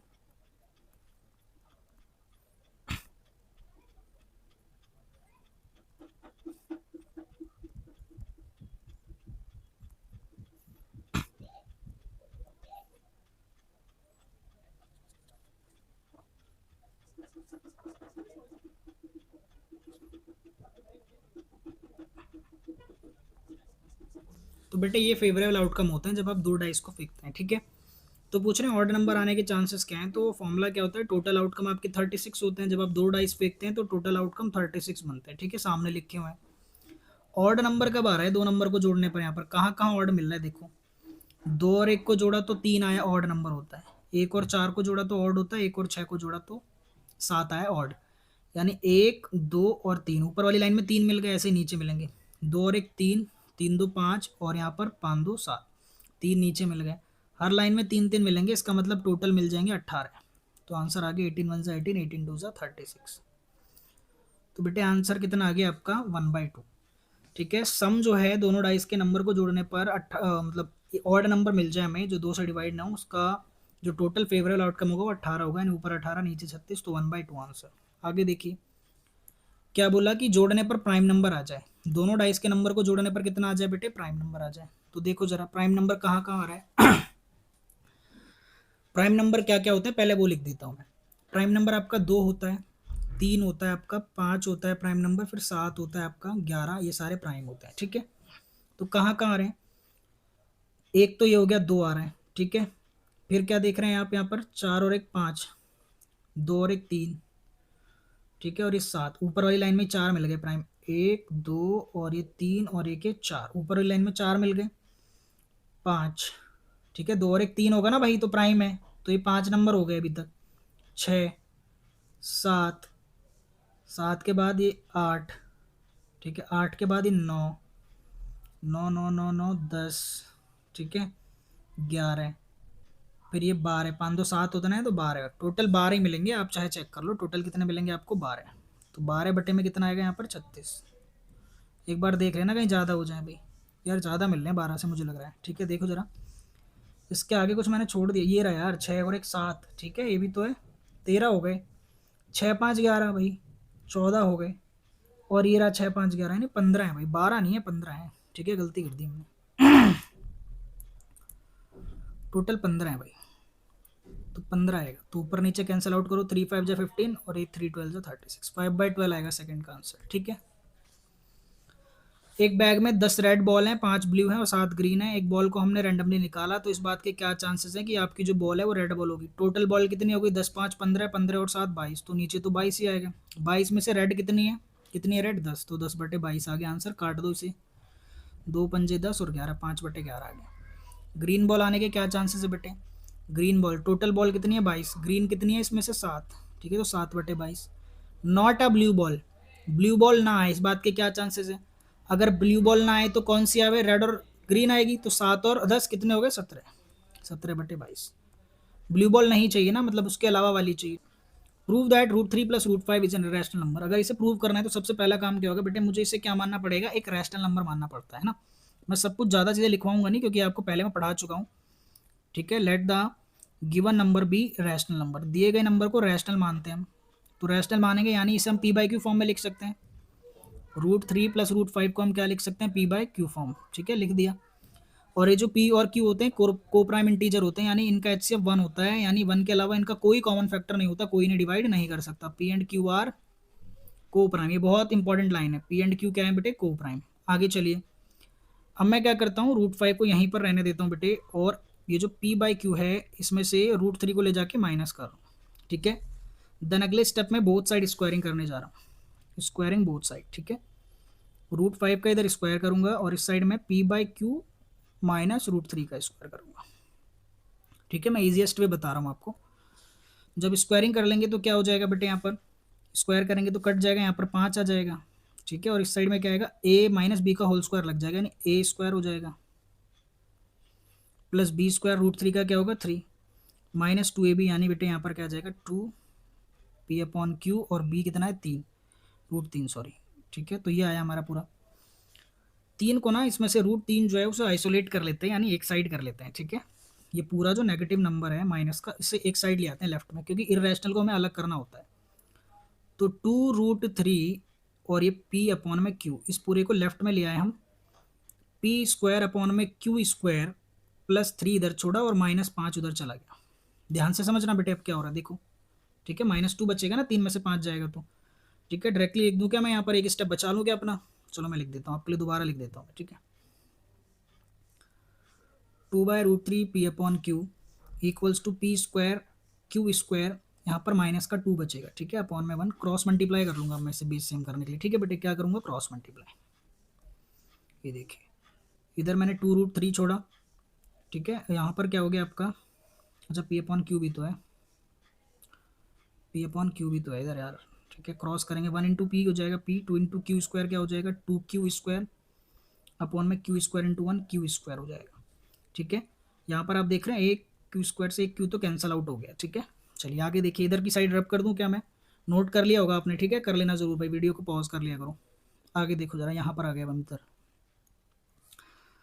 तो बेटे 2√3 इधर बच रहा है p इक्वल्स टू में क्या आ गया आपका p² p माइनस 2q², और अपॉन में क्या बच रहा है बेटे यहाँ पर आपका q, डिनोमिनेटर में क्या बच रहा है q। तो यहाँ से जो 2 और p है ना, इसे भी उठा के मैं नीचे ले आता हूँ, p और 2 को, तो ऊपर से हटा देते हैं इन्हें, p और 2 को, तो बचा क्या √3, सिर्फ क्या बचा √3।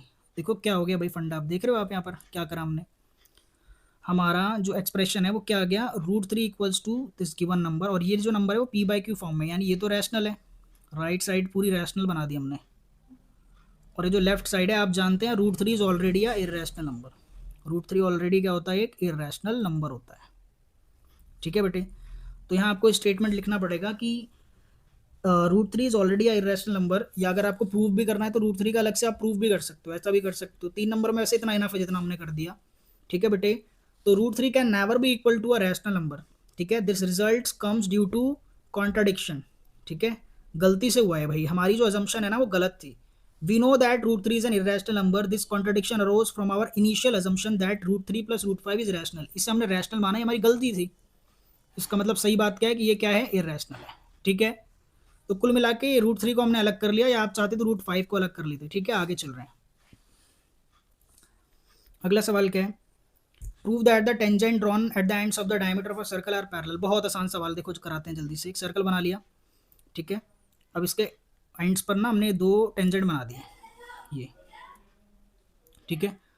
डायमीटर बनाना है पहले, तो देखो पहले डायमीटर बनाते हैं ये, ठीक है।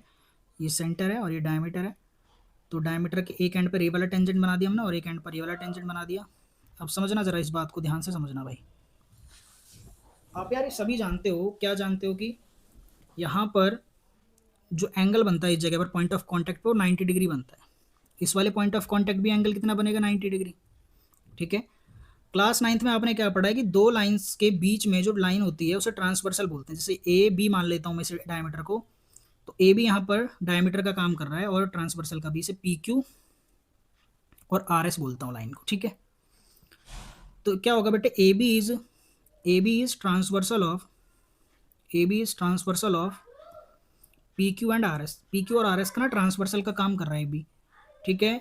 तो ए बी एक ट्रांसवर्सल लाइन है, तो इस लाइन के ना एक ही साइड में जो एंगल बनते हैं यहाँ पर, जैसे यहाँ पर एंगल ए और एंगल बी बन रहा है ना, तो ये क्या है, को इंटीरियर एंगल है। Angle A plus angle B equals to 180 degree आ रहा है। आप देख रहे हैं ना, 90 90 कितना आ रहा है, 180, विच आर को इंटीरियर एंगल।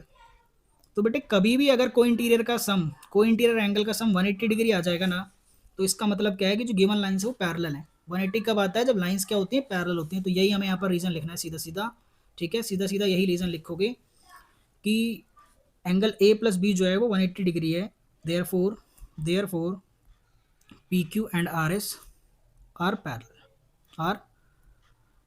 बस इतनी सी बात लिखनी है कि पी क्यू और आर एस क्या बेटे, पैरेलल है, ठीक है। इतना ही लिखेंगे हम, ठीक है, और कुछ लिखने की जरूरत नहीं है।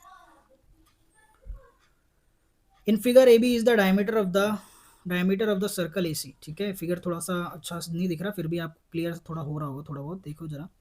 ये जो ए बी है क्या है बेटे, डायमीटर है सर्कल का, और जो ए सी है वो कितना दिया हुआ है, 6 सेंटीमीटर, और जो आपको बी सी दिया हुआ है कितना दिया हुआ है आपको, 8 सेंटीमीटर। शेडेड रीजन का एरिया फाइंड करना है भाई, बढ़िया ही सवाल आ गया कुछ, ठीक है। कैसे करोगे अब इसे, चलो पढ़ते हैं, देखते हैं क्या है, ठीक है। पहले यहाँ पर थोड़ा लिख देता हूँ, ये अलग मैं बना लूँ क्या, दिखाई तो दे जाएगा आपको, लिख देता हूँ मैं यहाँ पर, देखो वाइट कलर से लिख देता हूँ। ये 6 सेंटीमीटर है और ये आपका 8 सेंटीमीटर है। ए भी तो आपको पता ही नहीं, ए भी तो उन्होंने बताया नहीं, डायमीटर है, ठीक है। सर्कल का क्या है, डायमीटर है, ठीक है बेटे। तो डायमीटर है तो ऐसे लिख सकते हैं, 2 आ रहा है, 2 टाइम्स ऑफ रेडियस है, या डायमीटर कुछ भी लिख लो, आपकी मर्जी है। Find the area of shaded region, है ट्राइंगल का एरिया माइनस करना है जस्ट। अब आपको इतना तो पता है कि यहाँ पर थीटा कितना बनेगा, क्योंकि ये सेमी सर्कल है ना, ये डायमीटर है। तो डायमीटर से कभी भी सर्कल के अंदर जो ट्राइंगल बनता है, तो कॉर्नर पॉइंट पे जो एंगल बनेगा वो 90 डिग्री बनता है, ठीक है। सेगमेंट में जो एंगल बनेगा वो कितने डिग्री का बनता है बेटे, 90 डिग्री का। इतनी बात क्लियर हो गई आपको, ठीक है। चलिए अब निकाल देता हूँ मैं इसका एरिया।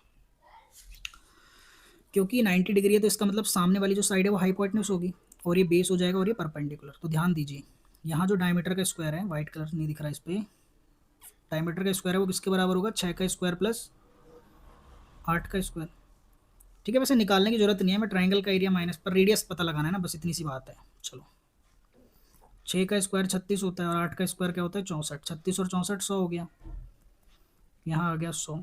ये जो डी स्क्वायर है इधर जाके रूट बनेगा, तो रूट 100 मेरे बच्चे कितना होता है, 10। तो डायमीटर अगर 10 सेंटीमीटर है तो रेडियस कितना होगा, 5। रेडियस इज 5 सेंटीमीटर, ठीक है जी। तो रब कर रहा हूँ मैं सारी चीज़ों को, प्लीज़ नोट कर लीजिए जल्दी से। रेडियस 5 आ गया, इसका मतलब क्या है भाई, पूरे सर्कल का एरिया मिल जाएगा मुझे। ट्राइंगल का तो एरिया पहले भी मिल जाता है, देखो बेस पता है और हाइट पता है, तो base into height. Shaded region का एरिया कैसे आएगा, शेडेड रीजन का एरिया कैसे आएगा, area of circle minus area of triangle. Triangle को माइनस करना है। सर्कल का एरिया क्या होता है बेटे जी, पाई आर स्क्वायर, और सर्कल का एरिया क्या, ट्राइंगल का एरिया क्या होता है बेटे, half into base into height, ठीक है ना। तो कर दो भाई यहाँ पर पाई आर स्क्वायर निकाल लो, यहाँ पर 22/7 हो जाएगा, और आर कितना है, 5। 5 का स्क्वायर हो जाएगा, ठीक है, minus half into base into height, half base कितना दिया हुआ है 6 और हाइट कितनी दी हुई है 8, 4 4 6 जो 24 आ गया कुल मिला के इधर, ठीक है। 3.14 ले लें क्या वैल्यू यहाँ पर, तो ज़्यादा अच्छा लग रहा है ना, 3.14 ले लेते हैं मुझे लग रहा है, ठीक है। मैं 3.14 वैल्यू ले रहा हूँ पाई की, डायरेक्टली हो जाएगा कैंसिल, रब कर दूँ मैं इसे, पाई की वैल्यू ना 3.14 ले रहा हूँ, तो यहाँ पर 100 आ जाएगा, 5 के टेबल से 100 20 बार में कटेगा, फिर 5 से दोबारा 20 4 बार में कट जाएगा, तो 314 बटे में क्या बच गया यहाँ पर आपका 4, इसमें से माइनस करना है 4 6 24 को, ठीक है, डिवाइड कर लेते हैं 314 को 4 से, 4 7 से कितना आ जाएगा बेटे 28, बचेगा यहाँ पर 3 4 8 32 4 5 20, 78.5 में से 24 जाएगा तो कितना बचा, माइनस करो जल्दी से, माइनस करना पड़ेगा भाई, जल्दी कर दो, 78.5 में से 24 माइनस करना है, 5 8 में से 4 गया 4, 7 में से 2 गया तो 5, 54.5 आ गया आंसर, कितना आ गया 54.5, बोलो कोई दिक्कत है क्या, बहुत ही बढ़िया सवाल था बेटे, ठीक है।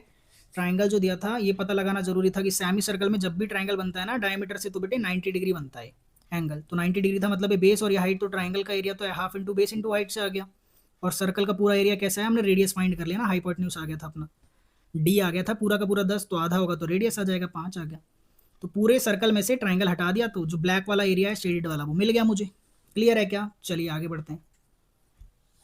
देखिए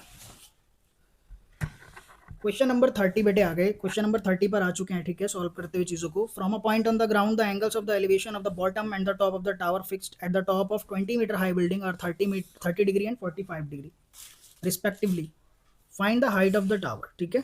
चलिए फिगर बना लेता हूँ मैं यहाँ पर पहले, तो पहले एक सीधी लाइन खींचते हैं आराम से, ठीक है, angles of elevation of the bottom and the top of tower, ठीक है, एक 20 मीटर की बिल्डिंग है, सबसे पहले तो क्या है 20 मीटर की बिल्डिंग है, ज़्यादा बड़ी बिल्डिंग बना दी क्या मैंने, हाँ छोटी सी बनाते हैं, ये बेटे 20 मीटर की एक बिल्डिंग है और इसके ऊपर एक टावर लगा हुआ है, इसके ऊपर क्या लगा हुआ है एक टावर, ठीक है। अब इस टावर के मतलब बॉटम का एंगल और इसके ऊपर टॉप का एंगल दिया हुआ है आपको, ठीक है, 30 डिग्री दिया हुआ नीचे वाला एंगल, और ऊपर जब देख रहे हो तो कितना एंगल दिया हुआ 45 डिग्री, ठीक है, फिगर समझ आ गया क्या, ये है, आपसे बोला टावर की हाइट निकालनी है, ऊपर जो टावर लगा है उसकी हाइट को मैं एक्स मान लेता हूँ और यही निकालना है मुझे, ठीक है बेटे, और कुछ नहीं दिया हुआ है, सिर्फ बिल्डिंग की हाइट दी है 20 मीटर। अब मेरी बात सुनो,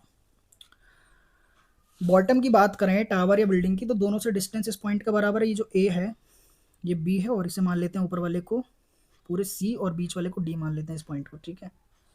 अब देखो एक बार ना tan 30 लगाते हैं, क्या लगाते हैं एक बार tan 30, tan 30 लगाओगे तो परपेंडिकुलर क्या बनेगा आपका 20 है ना, 30 डिग्री के सामने क्या है परपेंडिकुलर 20 मीटर है, और बेस क्या बन जाएगा ए बी, tan 30 की वैल्यू क्या होती है 1/√3, 20 आ गया और नीचे आ गया ए बी को क्रॉस कर दो ऊपर तो ऊपर पहुंच जाएगा, और यहाँ 20 आके √3 से मल्टीप्लाई, तो ए बी यानी जो आपका बेस आ गया बेटे वो कितना आ गया 20√3 मीटर, ठीक है। अब 45 डिग्री लगा लेंगे, tan 45 लगाओगे तो बेटे 45 डिग्री जो है उसके लिए परपेंडिकुलर क्या है 20 प्लस एक्स है ना, पूरा ऊपर से नीचे तक जाएगा, 20 प्लस एक्स है परपेंडिकुलर, और बेस क्या है जो भी अभी हमने निकाला है 20√3 है, tan 45 होता कितना है बेटे 1 आ गया इधर, ठीक है, 20 प्लस एक्स और ये नीचे 20√3, 20√3 1 से मल्टीप्लाई होगा तो क्या हो जाएगा 20√3, इक्वल्स टू में क्या बचा है 20 प्लस एक्स, 20 इधर आके माइनस हो जाएगा तो थोड़ी मुझे स्पेस चाहिए, मैं इधर लिखता हूँ 20 इधर आ जाएगा माइनस में, ठीक है, तो 20 को मैं कॉमन लूंगा तो √3 माइनस 1 अंदर बचेगा, और ये आ गई आपकी हाइट टावर की, ठीक है, ये आ गई आपकी हाइट की और टावर की हाइट, क्लियर है क्या बेटे।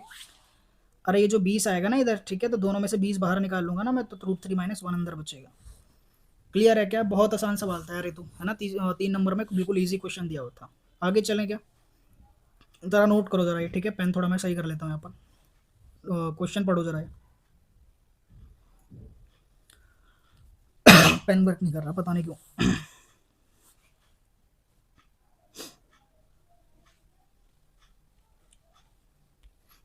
हाँ जी देखिए ज़रा, find the zeros of the polynomial by factorisation method and verify the relationship between the zeros and the coefficient. बिल्कुल इजी सा सवाल है, ठीक है। फैक्टराइजेशन मेथड से निकालना है इसका जीरोज, तो निकालते हैं और सिखाते भी हैं आपको।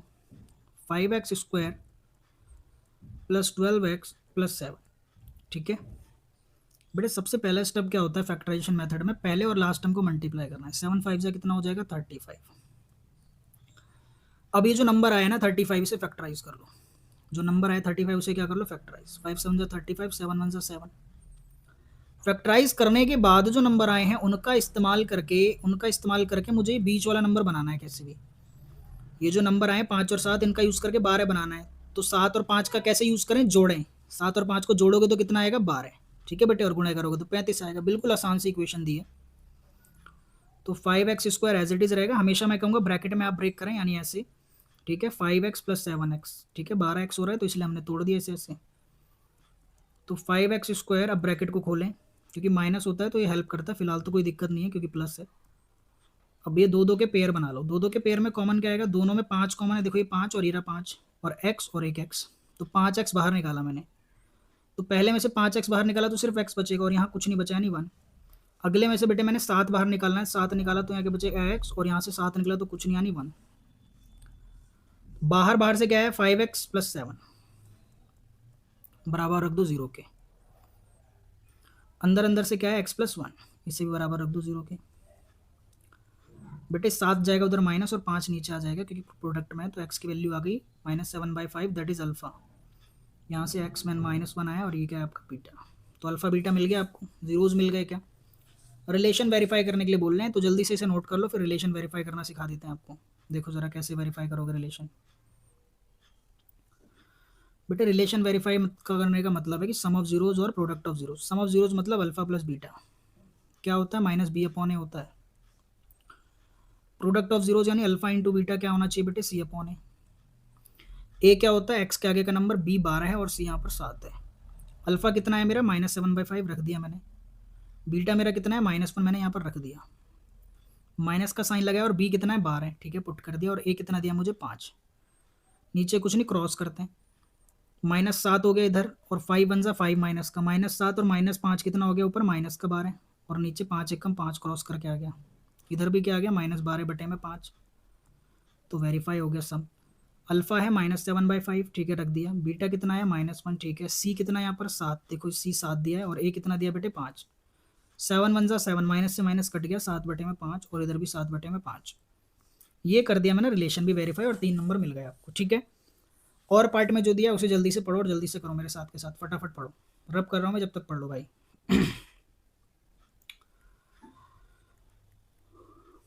If the zeros of the quadratic polynomial these are 2 and -3, then find the value of a and b। a और b की वैल्यू फाइंड करनी है। कैसे करोगे, जीरोज आपको पहले से दिए हुए हैं। तो यार जब जीरोज दिए हुए हैं ना, तो इसका मतलब क्या है कि अगर आप x की जगह 2 या -3 रखोगे तो आंसर 0 आएगा, ठीक है। इसको करने के दो तरीके हैं, ठीक है, दो तरीके हैं। या तो आप इक्वेशन बना लो, या तो आप देखो डायरेक्ट मैं बताता हूँ कैसे करोगे।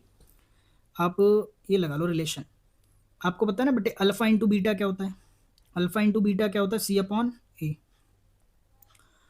तो अल्फा क्या दिया है 2, और बीटा क्या दिया -3, जीरोज दिए ना, 2 गुणे -3 हो जाएगा इधर। सी क्या दिया यहाँ पर 2b, सी की जगह पर क्या दिया है 2b, ठीक है। और यहाँ पर आपका ए कितना है, x² का कोफिशिएंट 1 है, तो 1 रख दो यहाँ पर। 2 3 जा क्या हो जाएगा -6, और इधर क्या बचा 2b, 2 से -6 कटा तो -3, यानी जो b की वैल्यू कितनी आ गई -3। b की वैल्यू कितनी आ गई -3, ठीक है, हो गया काम। अब देखो आगे, आपको पता है कि b की वैल्यू -3 आ गई। अब आप ये जानते हैं कि अल्फा प्लस बीटा क्या होता है, अल्फा प्लस बीटा -b/a होता है। अल्फा कितना दिया गया बेटे b 2, और बीटा -3 है, बराबर माइनस का साइन लगा, और b की वैल्यू यहाँ पर क्या है a-1, और यहाँ पर आपका a कितना है 1। 2 में से -3 हुआ तो क्या बचा -1, यहाँ पर माइनस का a-1 बचा केवल, माइनस से माइनस कट गया, ये जो -1 था इधर आके 1 में जुड़ गया तो 2, a का मान कितना आ गया 2, ठीक है। अब fraction becomes 1/3 when 2 is subtracted from the numerator, ठीक है। फ्रैक्शन क्या होता है, चलो फ्रैक्शन को मान लेते हैं कि फ्रैक्शन x/y है। लेट कर लिया मैंने फ्रैक्शन को x/y, फ्रैक्शन का मतलब भिन्न होता है, ठीक है। ये फ्रैक्शन जो है ना भाई वो क्या बन जाता है 1/3 बन जाता है जब 2 इसमें से सब्ट्रैक्ट कर दिया जाए न्यूमरेटर यानी ऊपर में से।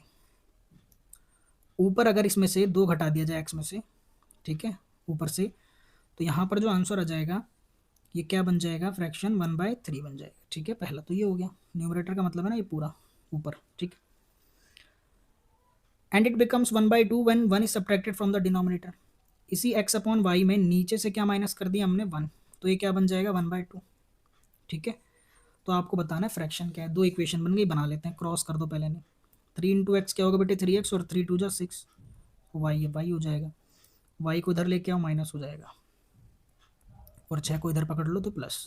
पहली इक्वेशन बन गई, क्रॉस करो, 2x और इधर y -1 है, y को उठा लो इधर, तो 2x - y बराबर में क्या बचा, -1। आप दोनों में देख रहे हो कि -y सेम है, तो जब कोई कोफिशिएंट सेम होता है ना, तो आप एलिमिनेशन लगाओ, ज़्यादा बेहतर रहता है। वैसे तो सब्स्टिट्यूशन भी इसमें आसानी से लग जाएगा, छोटी इक्वेशन है आसान सी। तो मैं एलिमिनेशन लगाने जा रहा हूँ, दोनों इक्वेशन को मैं ना क्या करने जा रहा हूँ बेटे, सब्ट्रैक्ट करने जा रहा हूँ आपस में। ये जो 1 है और ये जो 2 है, किसी में से भी किसी को भी सब्ट्रैक्ट कर दो। मैं ऊपर रख रहा हूँ पहली वाले को, 3x - y बराबर में 6 है, और 2x - y बराबर में -1। सब्ट्रैक्ट कर रहे हैं तो साइन चेंज होता है, नीचे माइनस, ये माइनस था तो ये प्लस बन जाएगा, और ये माइनस था तो प्लस। -y से +y गया, 3x में से 2x गया तो x बचा, 6 में 1 जुड़ा तो 7, x 7 आ गया, तो x रख लो कहीं पे भी, इसमें रख लो, देखो इसमें रख लो, x की जगह 7 रख लो। 2 7 जा 14, 14 उधर जाएगा -1 में, ठीक है, तो -14 हो जाएगा। तो -y की वैल्यू कितनी आ गई, -15, माइनस से माइनस कटा तो y कितना बचा, 15। तो 7/15 फ्रैक्शन क्या है बेटे, x/y जो है फ्रैक्शन हमने जो माना था वो क्या है बेटे, 7/15। बोलो समझ आया क्या, आसान सवाल था, 3 नंबर मिल गए। ठीक है, आगे चलिए भाई, अब आगे बढ़िए सवाल ट्रिग्नोमेट्री का। ठीक है, जिससे सबको दिक्कत होती है, जिससे सबको क्या होती है भाई, दिक्कत होती है। ठीक है, प्रूव करना है इस सवाल में आपको। ठीक है क्या प्रूव करना है बेटे, क्या बोला इन्होंने प्रूव करने के लिए, prove that sine A plus, ये देखो कॉस लिखा है, कॉसेक लिखा है, CSC लिख दिया इन्होंने तो यार, sign A plus cos, cos का उल्टा सा कॉसेक ही होगा, कॉसेक ही होगा। दूसरे ब्रैकेट को तो देख के लग रहा है कि कॉसेक ही होगा। एक बार क्वेश्चन पेपर देख लेता हूँ मैं, 2 मिनट रुक जाओ बस। कॉसेक कॉसेक कॉसेक है क्या, क्वेश्चन पेपर थोड़ा ब्लर था ना, इसलिए हमें PPT बनाना पड़ा क्लियर बिल्कुल। CSC लिखा है इसमें भी बेटे, कॉसेक ही है इसका मतलब शायद फिर। ठीक है, चलिए फिर करते हैं इसे। क्या कैसे करें भाई प्रूफ, लेफ्ट हैंड साइड को राइट हैंड साइड के बराबर लिख करके आना है, तो कैसे करा जाए भाई, करें, चलो सॉल्व करते हैं। तो LHS से स्टार्ट करते हैं, स्पेस भी मैंने नहीं छोड़ा है, शायद एक्स्ट्रा इसी में करना पड़ेगा, जगह भी नहीं है। LHS ले लिया मैंने, ठीक है, ये LHS है, a+b का होल स्क्वायर और a+b का होल स्क्वायर, दोनों को मैं एक्सपेंड करने जा रहा हूँ बेटे, दोनों को मैं क्या करने जा रहा हूँ, एक्सपेंड ही करूँगा। ठीक है, स्क्वायर ही ओपन करने जा रहा हूँ मैं इसका। चलिए करवाइए मेरे साथ इसको। a² + b² यानी कॉसेक का भी स्क्वायर हो जाएगा, plus 2ab, 2 sin a cosec A. Space की दिक्कत पड़ेगी भाई यहाँ पर। ठीक है, पहला ब्रैकेट सॉल्व करके आगे, देन प्लस अगला वाला करना है हमें, cos a + sec a का होल स्क्वायर करना है। ठीक है, cos a + sec a का स्क्वायर करना है, तो इसका क्या हो जाएगा, a² + b² + 2ab यानी 2 cos a sec a। ठीक है बेटा, थोड़ा समझना स्पेस का, मैं लिख रहा हूँ ऐसे, राइटिंग भी अच्छी नहीं आ रही, पेन सही चल नहीं रहा आज। अब दोनों को फर्दर अगर हम सॉल्व करें तो यहाँ पर सब्स्टिट्यूट करेंगे कुछ चीज़ों को। देखो बेटे, ये जो साइन ए है और ये जो कॉसेक ए है, ध्यान से समझना। कॉसेक ए क्या होता है, 1/sin है, तो कॉसेक से साइन कट जाएगा।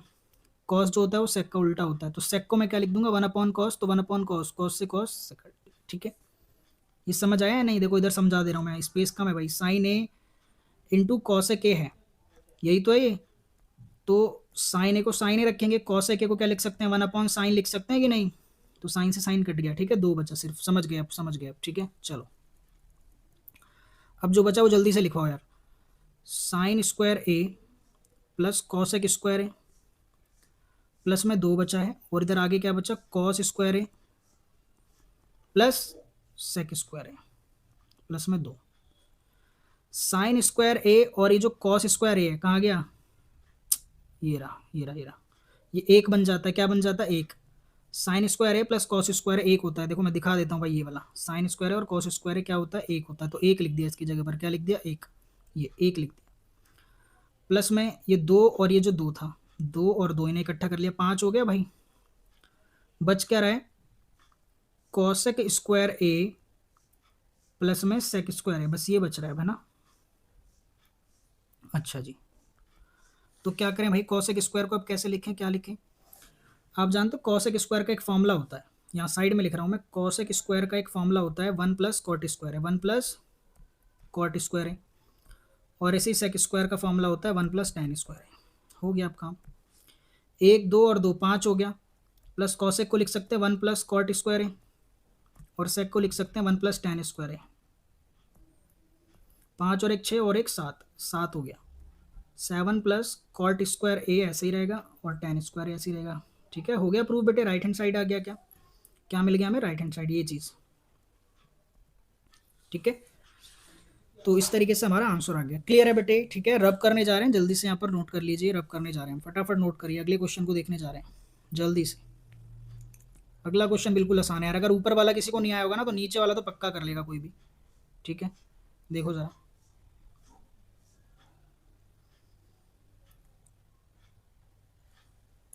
क्या बोला है, साइन ए प्लस 2b की वैल्यू दी है √3/2।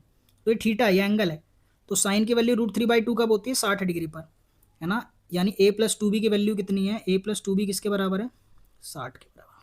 a + 2b किसके बराबर है, 60 डिग्री। ठीक है, कॉस a + 4b 0 दिया है, तो कॉस 0 कब होता है, 90 डिग्री पर, यानी a + 4b किसके बराबर है बेटे, 90 डिग्री के। ठीक है, किसके बराबर है, 90 के, तभी तो 0 होगा। समझ आ रही है बात मेरी। साइन थीटा √3/2 कब होता है, 60 पर, इसलिए ये एंगल 60 के बराबर, और ये 90, क्योंकि 90 पर ही 0 होता है कॉस। दोनों को माइनस कर रहा हूँ मैं, ए से ये कट गया, 2 में से 4 जाएगा, माइनस का 2 भी, यहाँ पर माइनस का 30, माइनस से माइनस कटा, 2 से 30 कटा, 15, बी कितना आ गया, 15। बी कितना आ गया, 15। बी को उठा के कहीं भी रख दो, ऊपर वाली में, इक्वेशन 1 में चाहे 2 में। a + 2b कितना दिया मेरे भाई, 30 और 60। तो a + 2, बी की जगह क्या रखना है, 15, 2 × 15 30, 30 60 में से जाके माइनस होगा, तो a कितना आ गया, 30। a 30 आ गया और b कितना आ गया, 15। ठीक है, तो हमें क्या फाइंड करना है, सेक a + b। a + b मतलब बेटे कहाँ आ गया भाई, ए 30 आया है और बी आया 15 है, तो 30 और 15 45, सेक 45 फाइंड करना है भाई। क्या होता है, √2 होता है, सेक 45 आ गया आंसर। ठीक है, √2 होता है। क्लियर है क्या, चलिए क्वेश्चन नंबर 34 पे आगे भाई। ठीक है, ट्राइंगल्स का क्वेश्चन है, फिगर बनाना पड़ेगा। AD and PM are medians of triangle ABC and PQR। दो ट्राइंगल बना लेता हूँ मैं जल्दी से पहले। ठीक है, बन गया, बना दिया भाई ट्राइंगल। ठीक है, क्या नाम है इनका, ABC, ABC और PQR। ठीक है जी, AD और PM क्या है, इसके मीडियन है, तो AD। ठीक है, ये AD बना दिया मैंने, और ये क्या बन गया, PR, PM। ठीक है जी, AB से जो है ना वो कॉन्ग्रुएंट है PQR के। जो पूरा बड़ा वाला ट्राइंगल है ना, पूरा बड़ा वाला ट्राइंगल जो है वो कॉन्ग्रुएंट है। कॉन्ग्रुएंट का मतलब बिल्कुल बराबर है, हर एक एंगल और हर एक साइड इनकी बराबर है। ठीक है बेटे, लिख दूं क्या मैं आपके लिए ये सारी चीज़ें। यानी ये जो AB है वो PQ के बराबर है, और जो BC है वो किसके, QR के, और ये जो AC है वो PR के बराबर है। कॉन्ग्रुएंट का मतलब ये है। आपको प्रूफ क्या करना है, ये AB/PQ, AB/PQ, और भाई AD/PM। अच्छा जी, ठीक है, कर देते हैं। चलो देखो, आपको मैं थोड़ी कुछ चीज़ें लिखवा देता हूँ यहाँ पर। सबसे पहली बात, अगर कॉन्ग्रुएंट है, ठीक है, साइड में लिखवा रहा हूँ, जो बेटे आपका AB है वो PQ के बराबर है। इसके अलावा जो आपका BC है वो QR के बराबर है। देन उसके अलावा AC जो है वो PR के बराबर है। ठीक है, और एंगल B जो है वो Q के बराबर होगा। वैसे तो सारे एंगल बराबर है, पर मैं एक की बात कर रहा हूँ बस, क्योंकि मुझे प्रूव वही करना है। एंगल B जो है ना ये वाला, ये किसके बराबर होगा, Q के। हालांकि पूरा एंगल A P के बराबर है, और पूरा एंगल C किसके बराबर है, एंगल R के। पर मुझे इस वाले से B से मतलब है। ठीक, किससे मतलब है मुझे, B से, इससे और Q से। देखो क्यों, समझते हैं। अब देखो ज़रा, AB/PQ की बात करूँ अगर मैं, AB/PQ, देखो आप जानते हैं बेटे, AB/PQ की बात करने से पहले मैं बता दूं, AB जो है वो किसके बराबर है, PQ के। लिख दिया मैंने, PQ को नीचे ले आता हूँ, B के, ये आ गया, तो इधर कुछ नहीं बचा, तो 1 बचा। ठीक है, इतना हो गया। अब आगे समझिए, जो आपका AD है, ये right hand left hand side तो हमारी 1 आ गई, ठीक है, ये दिख रहा है आपको, ए बी अपॉन में पी क्यू 1 आ गया। ए डी अपॉन में पी एम का पता करना है कि कितना होगा, ठीक है। आप जानते हैं ना बी सी पूरा क्यू आर के बराबर है, बी सी पूरा किसके बराबर है, क्यू आर का, ठीक है। देखो इससे कर लें क्या, बी सी पूरा क्यू आर के बराबर है, तो इसका आधा भी इसके आधे के बराबर होगा, half of B C equal to half of Q R. तो ये जो पूरा बी सी है, अगर इसका हाफ करूंगा तो क्या आएगा मेरे पास, बी डी आएगा ना, बिल्कुल आएगा। और क्यू आर का आधा करूंगा तो क्यू एम आएगा, या फिर एम क्यू, कुछ भी बोल लो, क्यू एम आ गया, ठीक है। तो ये दोनों भी बराबर हो गए छोटी वाली साइड, ठीक है, छोटी वाली साइड छोटी वाली साइड के बराबर हो गया ना, ठीक है बेटे। तो इसका मतलब क्या है कि हमने ए बी डी, ध्यान से समझना बेटे, ध्यान से समझना, एक तो इस चीज़ को पकड़ो और एक इस चीज़ को और एक इस चीज़ को, ठीक है। लिख देता हूँ मैं दोबारा, in triangle A B D, सारी चीज़ों को रब करता हूँ, थोड़ा सा बड़ा सवाल है, समझना है। ओहो ये क्या रब हो गया भाई, पूरा ही रब हो गया कुछ, ठीक है, गड़बड़ हो जाएगी, चलो छोड़ो हटाओ। मैं ट्राइंगल जो दिखा रहा हूँ उसे देखो, ये जो इधर राइट साइड में ट्राइंगल दिख रहा है लेफ्ट साइड में, और ये इधर लेफ्ट साइड में, ठीक है, छोटा सा ट्राइंगल, इन दोनों ट्राइंगल को देखना है। इन दोनों ट्राइंगल को ना मैंने कॉन्ग्रुएंट कर दिया, कैसे, एंगल बी जो है वो किसके बराबर हो गया, एंगल क्यू के, ए बी जो है वो पी क्यू के बराबर, और बी डी को किसके बराबर कर दिया, क्यू एम के। देखो यहाँ कर दिया ना, एक चीज़, दो चीज़ और ये तीसरी चीज़। तो सीधी सी बात है कि ट्राइंगल ए बी डी जो है वो कॉन्ग्रुएंट हो गया किसके, ट्राइंगल पी क्यू एम के by S S, side angle side, side side, angle angle, और ये साइड साइड। क्लियर है बेटे, साइड एंगल साइड से हमने बराबर कर दिया। इसका मतलब क्या हो गया भाई, इसका मतलब हो गया कि जो ए डी है वो किसके बराबर है, पी एम के। दोबारा समझा रहा हूँ, दूसरा कलर यूज़ कर लेता हूँ, चलो बढ़िया सा कलर ले लेते हैं एक बार पहले जो तुम्हें दिखाई दे। ये जो ए डी है वो किसके बराबर हो गया, पी एम के। तो ए डी के नीचे जब पी एम आएगा तो इधर भी क्या बचेगा, 1 बचेगा। और अब इस इक्वेशन को देखो 1 को, और इस इक्वेशन को देखो 2 को, तो ये भी 1 के बराबर और ये भी 1 के बराबर, देयरफॉर ये दोनों आपस में बराबर हैं, यानी ए बी अपॉन में पी क्यू जो है वो किसके बराबर है, फ्रॉम 1 एंड 2 बेटे, ए बी अपॉन में P Q, P M, A D है यार, ए डी अपॉन में पी एम, ठीक है। थोड़ा सा ये मैंने बहुत कॉम्प्लेक्स कर दिया, जगह कम थी यहाँ पर। कुल मिला के यार इसे मीडियन को ना बराबर करना था, वो हमने करा है, ठीक है। ध्यान से दोबारा रिवर्स हो रहा है। If 3 is added, 3 subtracted from 1 number, अच्छा अगर एक नंबर में से 3 घटा दिया, मान लो x में से मैंने 3 घटा दिया, ठीक है जी, and 2 is added to another, और दूसरे वाले में 2 ऐड कर दिया, y में 2 ऐड कर दिया भाई दूसरे वाले में, तो product of this number become 260। Product जो है 260 आ रहा है, नहीं मल्टीप्लाई करने पर क्या आ रहा है इन दोनों को, 260। पहली इक्वेशन और नीचे दूसरी equation. Find the numbers, numbers निकालने, चलो निकालते हैं। पहला तो x प्लस वाई 34 दिया है, छोड़ दिया मैंने, आगे देखो। इन दोनों को मल्टीप्लाई करके पहले इक्वेशन बनाता हूँ, x इंटू वाई हो जाएगा पहले, या वैल्यू रख दें क्या सीधा, देखो समझो। x प्लस वाई 34 दिया है, तो बेटे यहाँ से y की वैल्यू निकाल लेता हूँ मैं। y की वैल्यू क्या आ जाएगा, 34 माइनस एक्स, x उधर चला जाएगा ना, तो x को ऐसे ही छोड़ता हूँ मैं, इस y की जगह मैं रखूंगा 34 माइनस एक्स, और प्लस में 2 है ही, x माइनस 3, यहाँ पर 34 में 2 ऐड करा तो कितना आ गया, 36 माइनस एक्स। अब सॉल्व करते हैं, x into 36, 36 x, x into x, x square minus का 3 इंटू 36 कितना होगा भाई, 3 6 18, 108 आ जाएगा ना, और यहाँ पर 3 इंटू एक्स प्लस का 3x, 260। इस चीज़ को अब सॉल्व करना है, ठीक है, रब कर रहा हूँ मैं, ऊपर का इससे रब कर रहा हूँ। अब इस क्वाड्रेटिक इक्वेशन को सॉल्व करना पड़ेगा जो हमारी आने वाली है, जल्दी से देखिए। एक्स स्क्वायर जो ये माइनस का है ना, मैं इसे राइट हैंड साइड में ले जाके प्लस कर लेता हूँ, ठीक है, 260 के पास में। यहाँ पर 3x और 36x क्या हो जाएगा बेटे, 39x, जो कि इधर आके क्या हो जाएगा, माइनस का 39x। इधर मैं कुछ भी नहीं छोड़ रहा, जीरो। इधर 260 था तो 108 आके 260 में प्लस होगा क्योंकि इधर माइनस है, तो क्या हो जाएगा 368, क्या हो जाएगा प्लस का 368। ये इक्वेशन बन गई, क्वाड्रेटिक इक्वेशन। अब इसे सॉल्व करेंगे, इसे सॉल्व करेंगे तो मेरे पास क्या आ जाएगा, नंबर। पहला तरीका क्या है कि आप फैक्टराइजेशन से कर लो, या फिर आप क्या करो, बी स्क्वायर माइनस 4 इसी लगाओ। तो मैं फैक्टर बनाऊंगा, ठीक है। फर्स्ट और लास्ट टर्म को मल्टीप्लाई करूंगा तो 368 आ रहा है, 368 को फैक्टर बनाने हैं, जगह है हमारे पास है। 2 से कर लेते हैं पहले, ठीक है। वैसे 368 किसी के टेबल में आता तो है, पर देखो चलो कर लेते हैं हम। ये तो 3 के टेबल से जा रहा है, कहाँ गलती कर दी। 2 1 जा 2, 2 8 जा 16, 2 4 जा आएगा ना यार, 9 लिख दिया मैंने लास्ट में। 2 9 जा 18, ठीक है, 2 2 जा 4, 23, 23 तो 23 के टेबल में आएगा, ठीक है। तो ये फैक्टर आ गया भाई।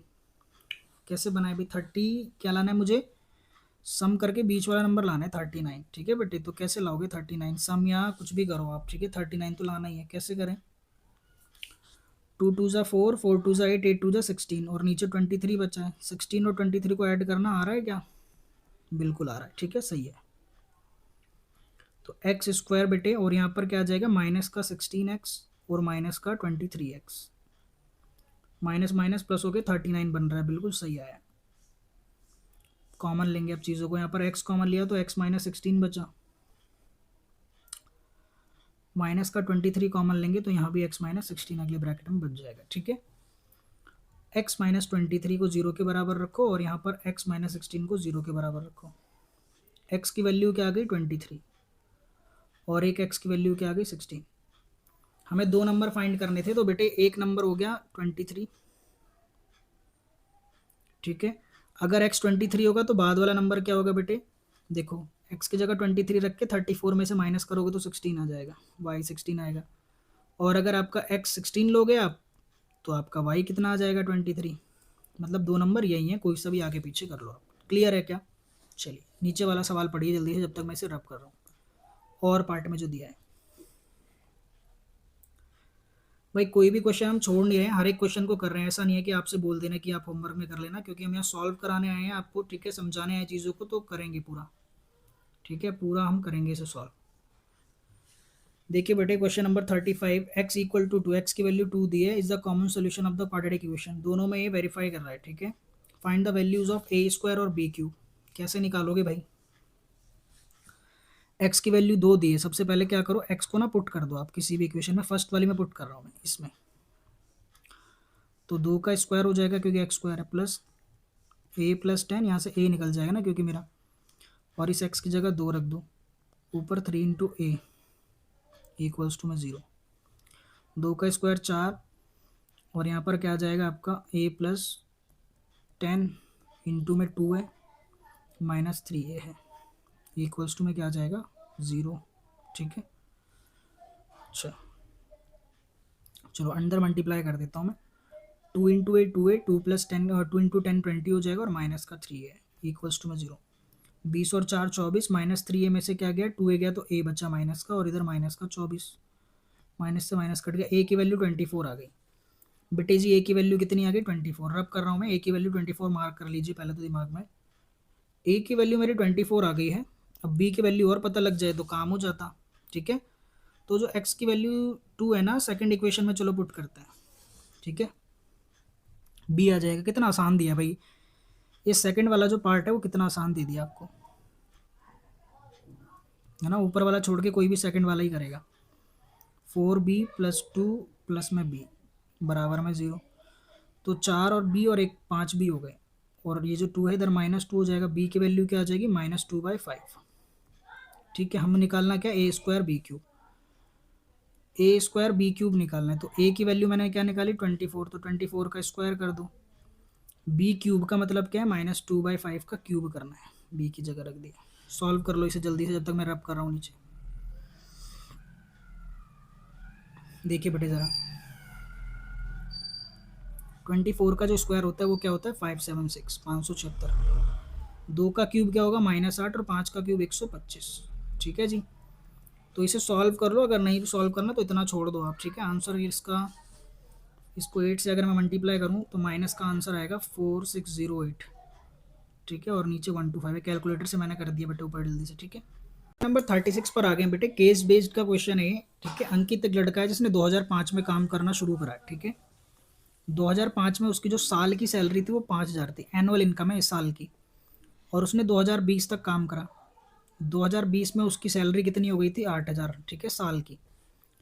पहले तो ये बताओ 2005 से जब 2020 तक काम करा तो उसे कितने महीने कितने साल की सैलरी मिलेगी, एक तो 2005 वाली मिलेगी और 15 साल प्लस आगे की, 2005 के शुरू में काम करना शुरू करा होगा ना इसने जनवरी में, तो 2005 की भी सैलरी मिलेगी और साथ में 15 साल आगे, तो टोटल जो एन होगा वो 16 होगा। यहाँ बच्चे बहुत गलती करते हैं, एन 15 ले लेते हैं, ठीक है। तो 16 साल की सैलरी मिलेगी। How many salaries did Ankit receive, पहला ही क्वेश्चन यही था भाई, तो पहला ही क्वेश्चन में क्या आएगा भाई, 16 आएगा, 16 सैलरी रिसीव होगी, क्योंकि 2005 की भी तो मिलेगी, 15 लिख देते हैं बच्चे। फाइंड द एनुअल इंक्रीमेंट, हर साल उसकी कितनी तनख्वाह बढ़ी, यानी डी निकालना है, ठीक है। तो वैसे निकाल सकते हैं, देखो 5,000 से तनख्वाह कितनी हो गई है, 8,000 हो गई है, ठीक है। चलो मैं निकाल देता हूँ, पर फॉर्मूला लगाता हूँ मैं यहाँ पर। देखो आपका जो ए एन है, ए एन का फॉर्मूला क्या होता है, A plus N minus one into D. Formula लगा के निकालेंगे तो सही रहेगा, क्योंकि हम चैप्टर के कंटेक्स्ट में करेंगे। तो ए एन 8,000 दिया है, ए कितना दिया है, शुरुआत में सैलरी 5,000 थी, प्लस एन कितना है बेटे जी 16 माइनस 1, और यहाँ पर डी कितना है आपका, डी निकालना है, सॉरी 5 इधर आके माइनस होगा 8,000 में से, तो कितना 3,000 बचेगा। 16 में से 1 गया तो 15 डी, 15 से 3,000 कटा तो यहाँ पर 200, यानी हर साल उसकी जो सैलरी बढ़ी वो कितनी बढ़ी, केवल 200, ठीक है। आंसर आ गया 200। In which year did his income reach 7,000, इसकी कौन से साल में जो तनख्वाह है वो 7,000 हो जाएगी। वैसे भी बता सकते हो, देखो 5,000 से 7,000, 200 रुपये कितनी बढ़ रही है हर साल में, तो 2,000 कितने बढ़ेगी 10 साल में, यानी आपका 2,000, इसका आंसर आ जाएगा 2000, इसकी ना 11 2010 2015, 10 साल बढ़ा दो ना सीधा सीधा यार, ठीक है। पर अब मैं करके दिखा रहा हूँ, पूरा पूरा सॉल्व करके दिखाना जरूरी है। देखो पूछ रहे हैं कि सैलरी 7,000 कब हो जाएगी, ए एन को 7,000 मान लो, ए एन को क्या मान लो 7,000, शुरू में कितनी थी 5,000, N minus one into D, ठीक है। यहाँ पर एन में नहीं लिख रहा कुछ भी, डी कितना है मेरा 200, 5 इधर गया तो 2,000 बचा, 200 डिवाइड में आ गया, एन माइनस वन कटा पूरा यहाँ पर, तो 10 आया, कितना आया 10, ये माइनस वन इधर आके क्या हो जाएगा प्लस, तो 11, एन मतलब 11, मतलब 11वें साल पर जो सैलरी है वो 7,000 हो जाएगी। तो इसमें ना 2005 को भी इंक्लूड करेंगे, यहाँ बहुत सारी चीज़ें इंपॉर्टेंट है भाई, ठीक है। 2005 में तो खुद सैलरी 5,000 थी, उसके बाद ना 11 साल नहीं बढ़ाना आपको, 10 साल ही बढ़ाने हैं, क्योंकि 11वां साल तो खुद 2005 है, यानी 2005 में सिर्फ 10 जोड़ना है भाई, तो यानी 2015 में इसकी सैलरी कितनी हो जाएगी 7,000, क्योंकि 11 साल तो खुद 2005 है। क्लियर है बेटे। Find the total income between years 2006 to 2010, 2006, लेकिन यहाँ पे 2 भी लगा दिया, कंफ्यूज कर दिया भाई बिल्कुल से, ठीक है। 2006 से लेकर 2010 तक के बीच की निकालनी है आपको, तो यानी 2006 और 2010 को छोड़ना पड़ेगा, तो शायद ठीक है, बिटवीन लिखा है मतलब इनके बीच की निकालनी, तो 2007 की बता दो, 2008 और 2009, इन तीनों का ही बताना होगा। 2007 में कितनी सैलरी हो जाएगी, जब 200 200 2 साल बढ़ी तो 5400, हाँ 2007 में 5400, यहाँ 5600 और 5800, 5 5 5 15,000, 4 4 10 16 16,800 रुपये आ जाएगी, ठीक है जी। चलो आगे, द लेंथ ऑफ 40 लीव्स, ठीक है, ये सारा डाटा गिवन है, आपको क्या निकालना है यार, इसका क्या निकालना है, write the given frequency distribution in continuous class interval, continuous बनाना है। तो बेटे जल्दी मैं बता रहा हूँ इसका कैसे करना है। कंटिन्यूअस का मतलब है कि नीचे वाले में आधा घटाना है और ऊपर वाले में आधा जोड़ देना है, ठीक है। नीचे में आधा घटाओगे तो क्या हो जाएगा 117.5, और ऊपर में बढ़ाओगे तो 126.5, सभी में ऐसे करना है। फिर 127 में घटाओगे तो 126.5 हो जाएगा, और ये ऊपर में बढ़ाओगे तो 135.5। कंटिन्यूअस हो गया, देखो 126 यहाँ भी और 126 यहाँ भी, तो इस तरीके से बना लोगे आप। नीचे में आधा घटाना है, ऊपर में आधा जोड़ना है, तो पहला तो आप अपने आप कर लेना भाई कम से कम, ठीक है। What is the modal class in the continuous frequency distribution, अब कंटिन्यूअस फ्रीक्वेंसी डिस्ट्रीब्यूशन बनाना है। तो देखो मैं बता देता हूँ, मोडाल क्लास का मतलब क्या होता है, जो सबसे बड़ी फ्रीक्वेंसी होती है ना 12 के सामने वाला मोडाल क्लास होता है। लेकिन ये जो मोडाल क्लास है कंटिन्यूअस में बताना है। जब आपने कंटिन्यूअस बनाया होगा तो नीचे में एक आधा घटाया होगा तो 144.5 हो जाएगा, और ऊपर में आधा जोड़ा 153.5 हो जाएगा, तो यानी ये आंसर है, ठीक है बेटे। मोडाल क्लास का मतलब होता है सबसे बड़ी फ्रीक्वेंसी के सामने वाली क्लास, तो ये है क्लास, लेकिन इसे कंटिन्यूअस भी तो बनाना है, जो अभी बोला ऊपर बनाने के लिए आपने बना लिया होगा। तो नंबर 3 में बेटे मीडियन लेंथ निकालना है, नहीं मीडियन फाइंड करना है यार, ये अपने आप निकाल लेना आप कंटिन्यूअस डिस्ट्रीब्यूशन करके, ठीक है। अगर आपको प्रॉब्लम आ रही है तो बता देना कमेंट में, मैं करा दूंगा, ठीक है। थोड़ा टाइम ज़्यादा हो रहा है और नॉइज़ भी बढ़ रहा है यहाँ पर। मीडियन का फॉर्मूला मैं लिख रहा हूँ जस्ट, L प्लस इसका कमेंट आंसर करना, ठीक है। L+n/2 माइनस CF अपॉन में F, ठीक है। देखते हैं आपने क्या ये कंसेप्ट पढ़ा है क्या, बिल्कुल आसान सवाल है, और ये NCERT का सवाल है भाई, ये NCERT का सवाल है, इसका कमेंट आपको आंसर में करना है, ये आपका होमवर्क है कि आप इसका मीडियन निकाल दो, ठीक है। चलो जल्दी से निकाल देना। मोड पूछ रहा है अगले सवाल में, ठीक है, अगले सवाल में मोड पूछ रहा है, तो मोड में निकाल देता हूँ। चलो मोड में क्या होता है, सबसे बड़ी फ्रीक्वेंसी के सामने वाला मोडाल क्लास होता है, लेकिन मोडाल क्लास आपको कंटिन्यूस वाला लेना है जो हमने कंटिन्यूस अभी बनाया है, ठीक है। आपने बना लिया कि नहीं बनाया पता भी नहीं है, ठीक है। नीचे आधा जोड़ना और ऊपर घटाना, ये मोडाल क्लास हो गया सामने वाला।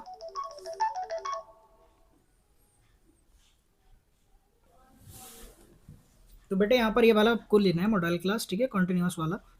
थोड़ा काम पड़ गया था, जरा मैं बाहर चला गया। ये कंटिन्यूस फ्रीक्वेंसी वाला मोडाल क्लास हो गया, और इसका लोअर लिमिट को हम एल बोलते हैं। इनके बीच में जो गैप होता है उसे एच बोलते हैं। तो एल हो गया 144.5, ठीक है। एच कितना हो गया, इनके बीच का गैप निकाल लो जरा। 153.5 से 144 का गैप अगर हम निकालेंगे तो कितना आ जाएगा भाई, 6 और 3 9, 9 आ गया एच। कितना आ गया एच, 9, ठीक है। एंड ये जो होता है ये F1 होता है, इसके ऊपर जस्ट होता है इसे F0 बोलते हैं, और नीचे वाले को क्या बोलते हैं बेटे, F2, ठीक है। फॉर्मूला लिख रहा हूँ मैं, इसे रब करके सारी चीज़ों को फॉर्मूला लिख रहा हूँ, ठीक है। देखिए ज़रा,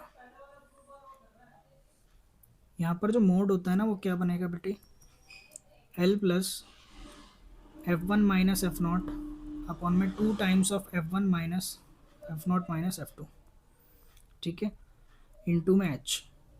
तो L तो क्या है आपका 144.5 है, अभी मैंने लिखवाया था, प्लस में F1 कितना है 12, 12 में से F0 जाएगा यानी 9, 12 में से 9 जाएगा तो ऊपर 3 बचेगा। 2 टाइम्स ऑफ F1 यानी 12 का दोगुना कितना हो गया 24, और F0 और F2 माइनस माइनस प्लस हो जाएगा यानी 5 और 9, 9 5 14, 24 में से 14 गया तो नीचे क्या बचेगा 10। H9 आया था 144.5 ऐसे ही रहेगा, प्लस 3 9 27 अपॉन में 10 है यानी 2.7 हो जाएगा। 144.5 और 2.7 को ऐड कर दो, 7 5 12, 4 2 6 और 1 7, फिर 14, 147.2 आंसर आ गया। ये मोड आ गया, ठीक है बेटे। Which pole is nearest to X axis, इन तीनों पोल, ये 3 पोल है, टाइम नहीं है भाई, सीधा क्वेश्चन पढ़ने का, ठीक है। दिख रहा है हमें 3 पोल है, तो यहाँ पर क्या है, which pole is nearest to X axis, X axis के सबसे पास में कौन सा पोल है, तो यहाँ पर आपको दिख रहा है कि सी, ठीक है, आंसर आ जाएगा C. A car is standing at the mid point of the poles A and C, ठीक है, ए और सी के नियरेस्ट खड़ी हुई है car, right the coordinate of the position of the car. A car is standing at the mid point, अच्छा mid point पे खड़ी है, ठीक है, नियरेस्ट नहीं है मिड पॉइंट, ठीक है। तो ए और सी का मिड पॉइंट निकाल देते हैं। पहले कोऑर्डिनेट लिख लो, ए का क्या है और सी का क्या है। देखो बेटा, ए के कोऑर्डिनेट क्या है, एक्स पर 2 चल रहे हो आप, और वाई पर ऊपर कितना है 7, तो 2,7। सी का कोऑर्डिनेट क्या है, एक्स पर 5 और यहाँ देख रहे हो आप 4 चले हो, ठीक है, ये रहा ना, ये तो समझ आ रहा होगा आपको, 9th क्लास में इसी का। इनका मिड पॉइंट निकालना है, तो मिड पॉइंट का मतलब x1 में x2 जोड़ दो, 5 में 2 जोड़ा 7, उसका आधा कर दो, 7 में 4 जोड़ा 11, 11 का क्या कर दिया आधा, तो ये आ गई कोऑर्डिनेट। ये ऑप्शन नंबर क्वेश्चन नंबर 2 का आंसर है। Find the distance between B and C, B के कोऑर्डिनेट लिखवाओ फिर डिस्टेंस लिख देते हैं। बी और सी में डिस्टेंस पूछ रहा है, बहुत आसान सवाल है भाई। बी के कोऑर्डिनेट क्या है, बी पर चले 6 एक्स पर, और यहाँ पर 6,6 है बी का कोऑर्डिनेट। इन दोनों का डिस्टेंस पूछ रहे हैं, तो निकाल दो जल्दी से, फटाफट निकाल दो भाई, बिना टाइम लगाए। डिस्टेंस फॉर्मूला लगा दो, लास्ट क्वेश्चन कर रहे हैं हम, ठीक है, इसलिए थोड़ा जल्दी पड़ी हुई है भाई। अब फॉर्मूला, डिस्टेंस फॉर्मूला क्या होता है, x2 minus x1 y2 minus y1 का होल स्क्वायर, यानी 6 में से 5 जाएगा होल स्क्वायर, प्लस y2 में से y1 यानी 6 में से 4 जाएगा होल स्क्वायर।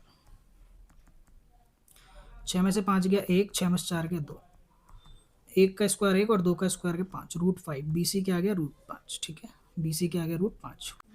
बेटे जो लास्ट क्वेश्चन बचा है इसका आंसर क्या होगा, देखिए पैरेललोग्राम बनाना है ए सी बी, तो ये ना आपका मैं कोऑर्डिनेट का आंसर बता दे रहा हूँ, यहाँ पर 8,3 आएगा आंसर इसका, ठीक है। होमवर्क है आपका कि कैसे आया आपको खुद करना है इसका, ठीक है बेटे। तो हमने पूरा पेपर सॉल्व कर दिया, आज के लिए इतना ही है। बहुत अच्छे से मेहनत करिए, पढ़ाई करिए, ठीक है। अगला पेपर जो होगा हम स्टैंडर्ड का सॉल्व कराने वाले हैं, इसको अच्छे से आपने सॉल्व कर लेना है, ठीक है बेटे।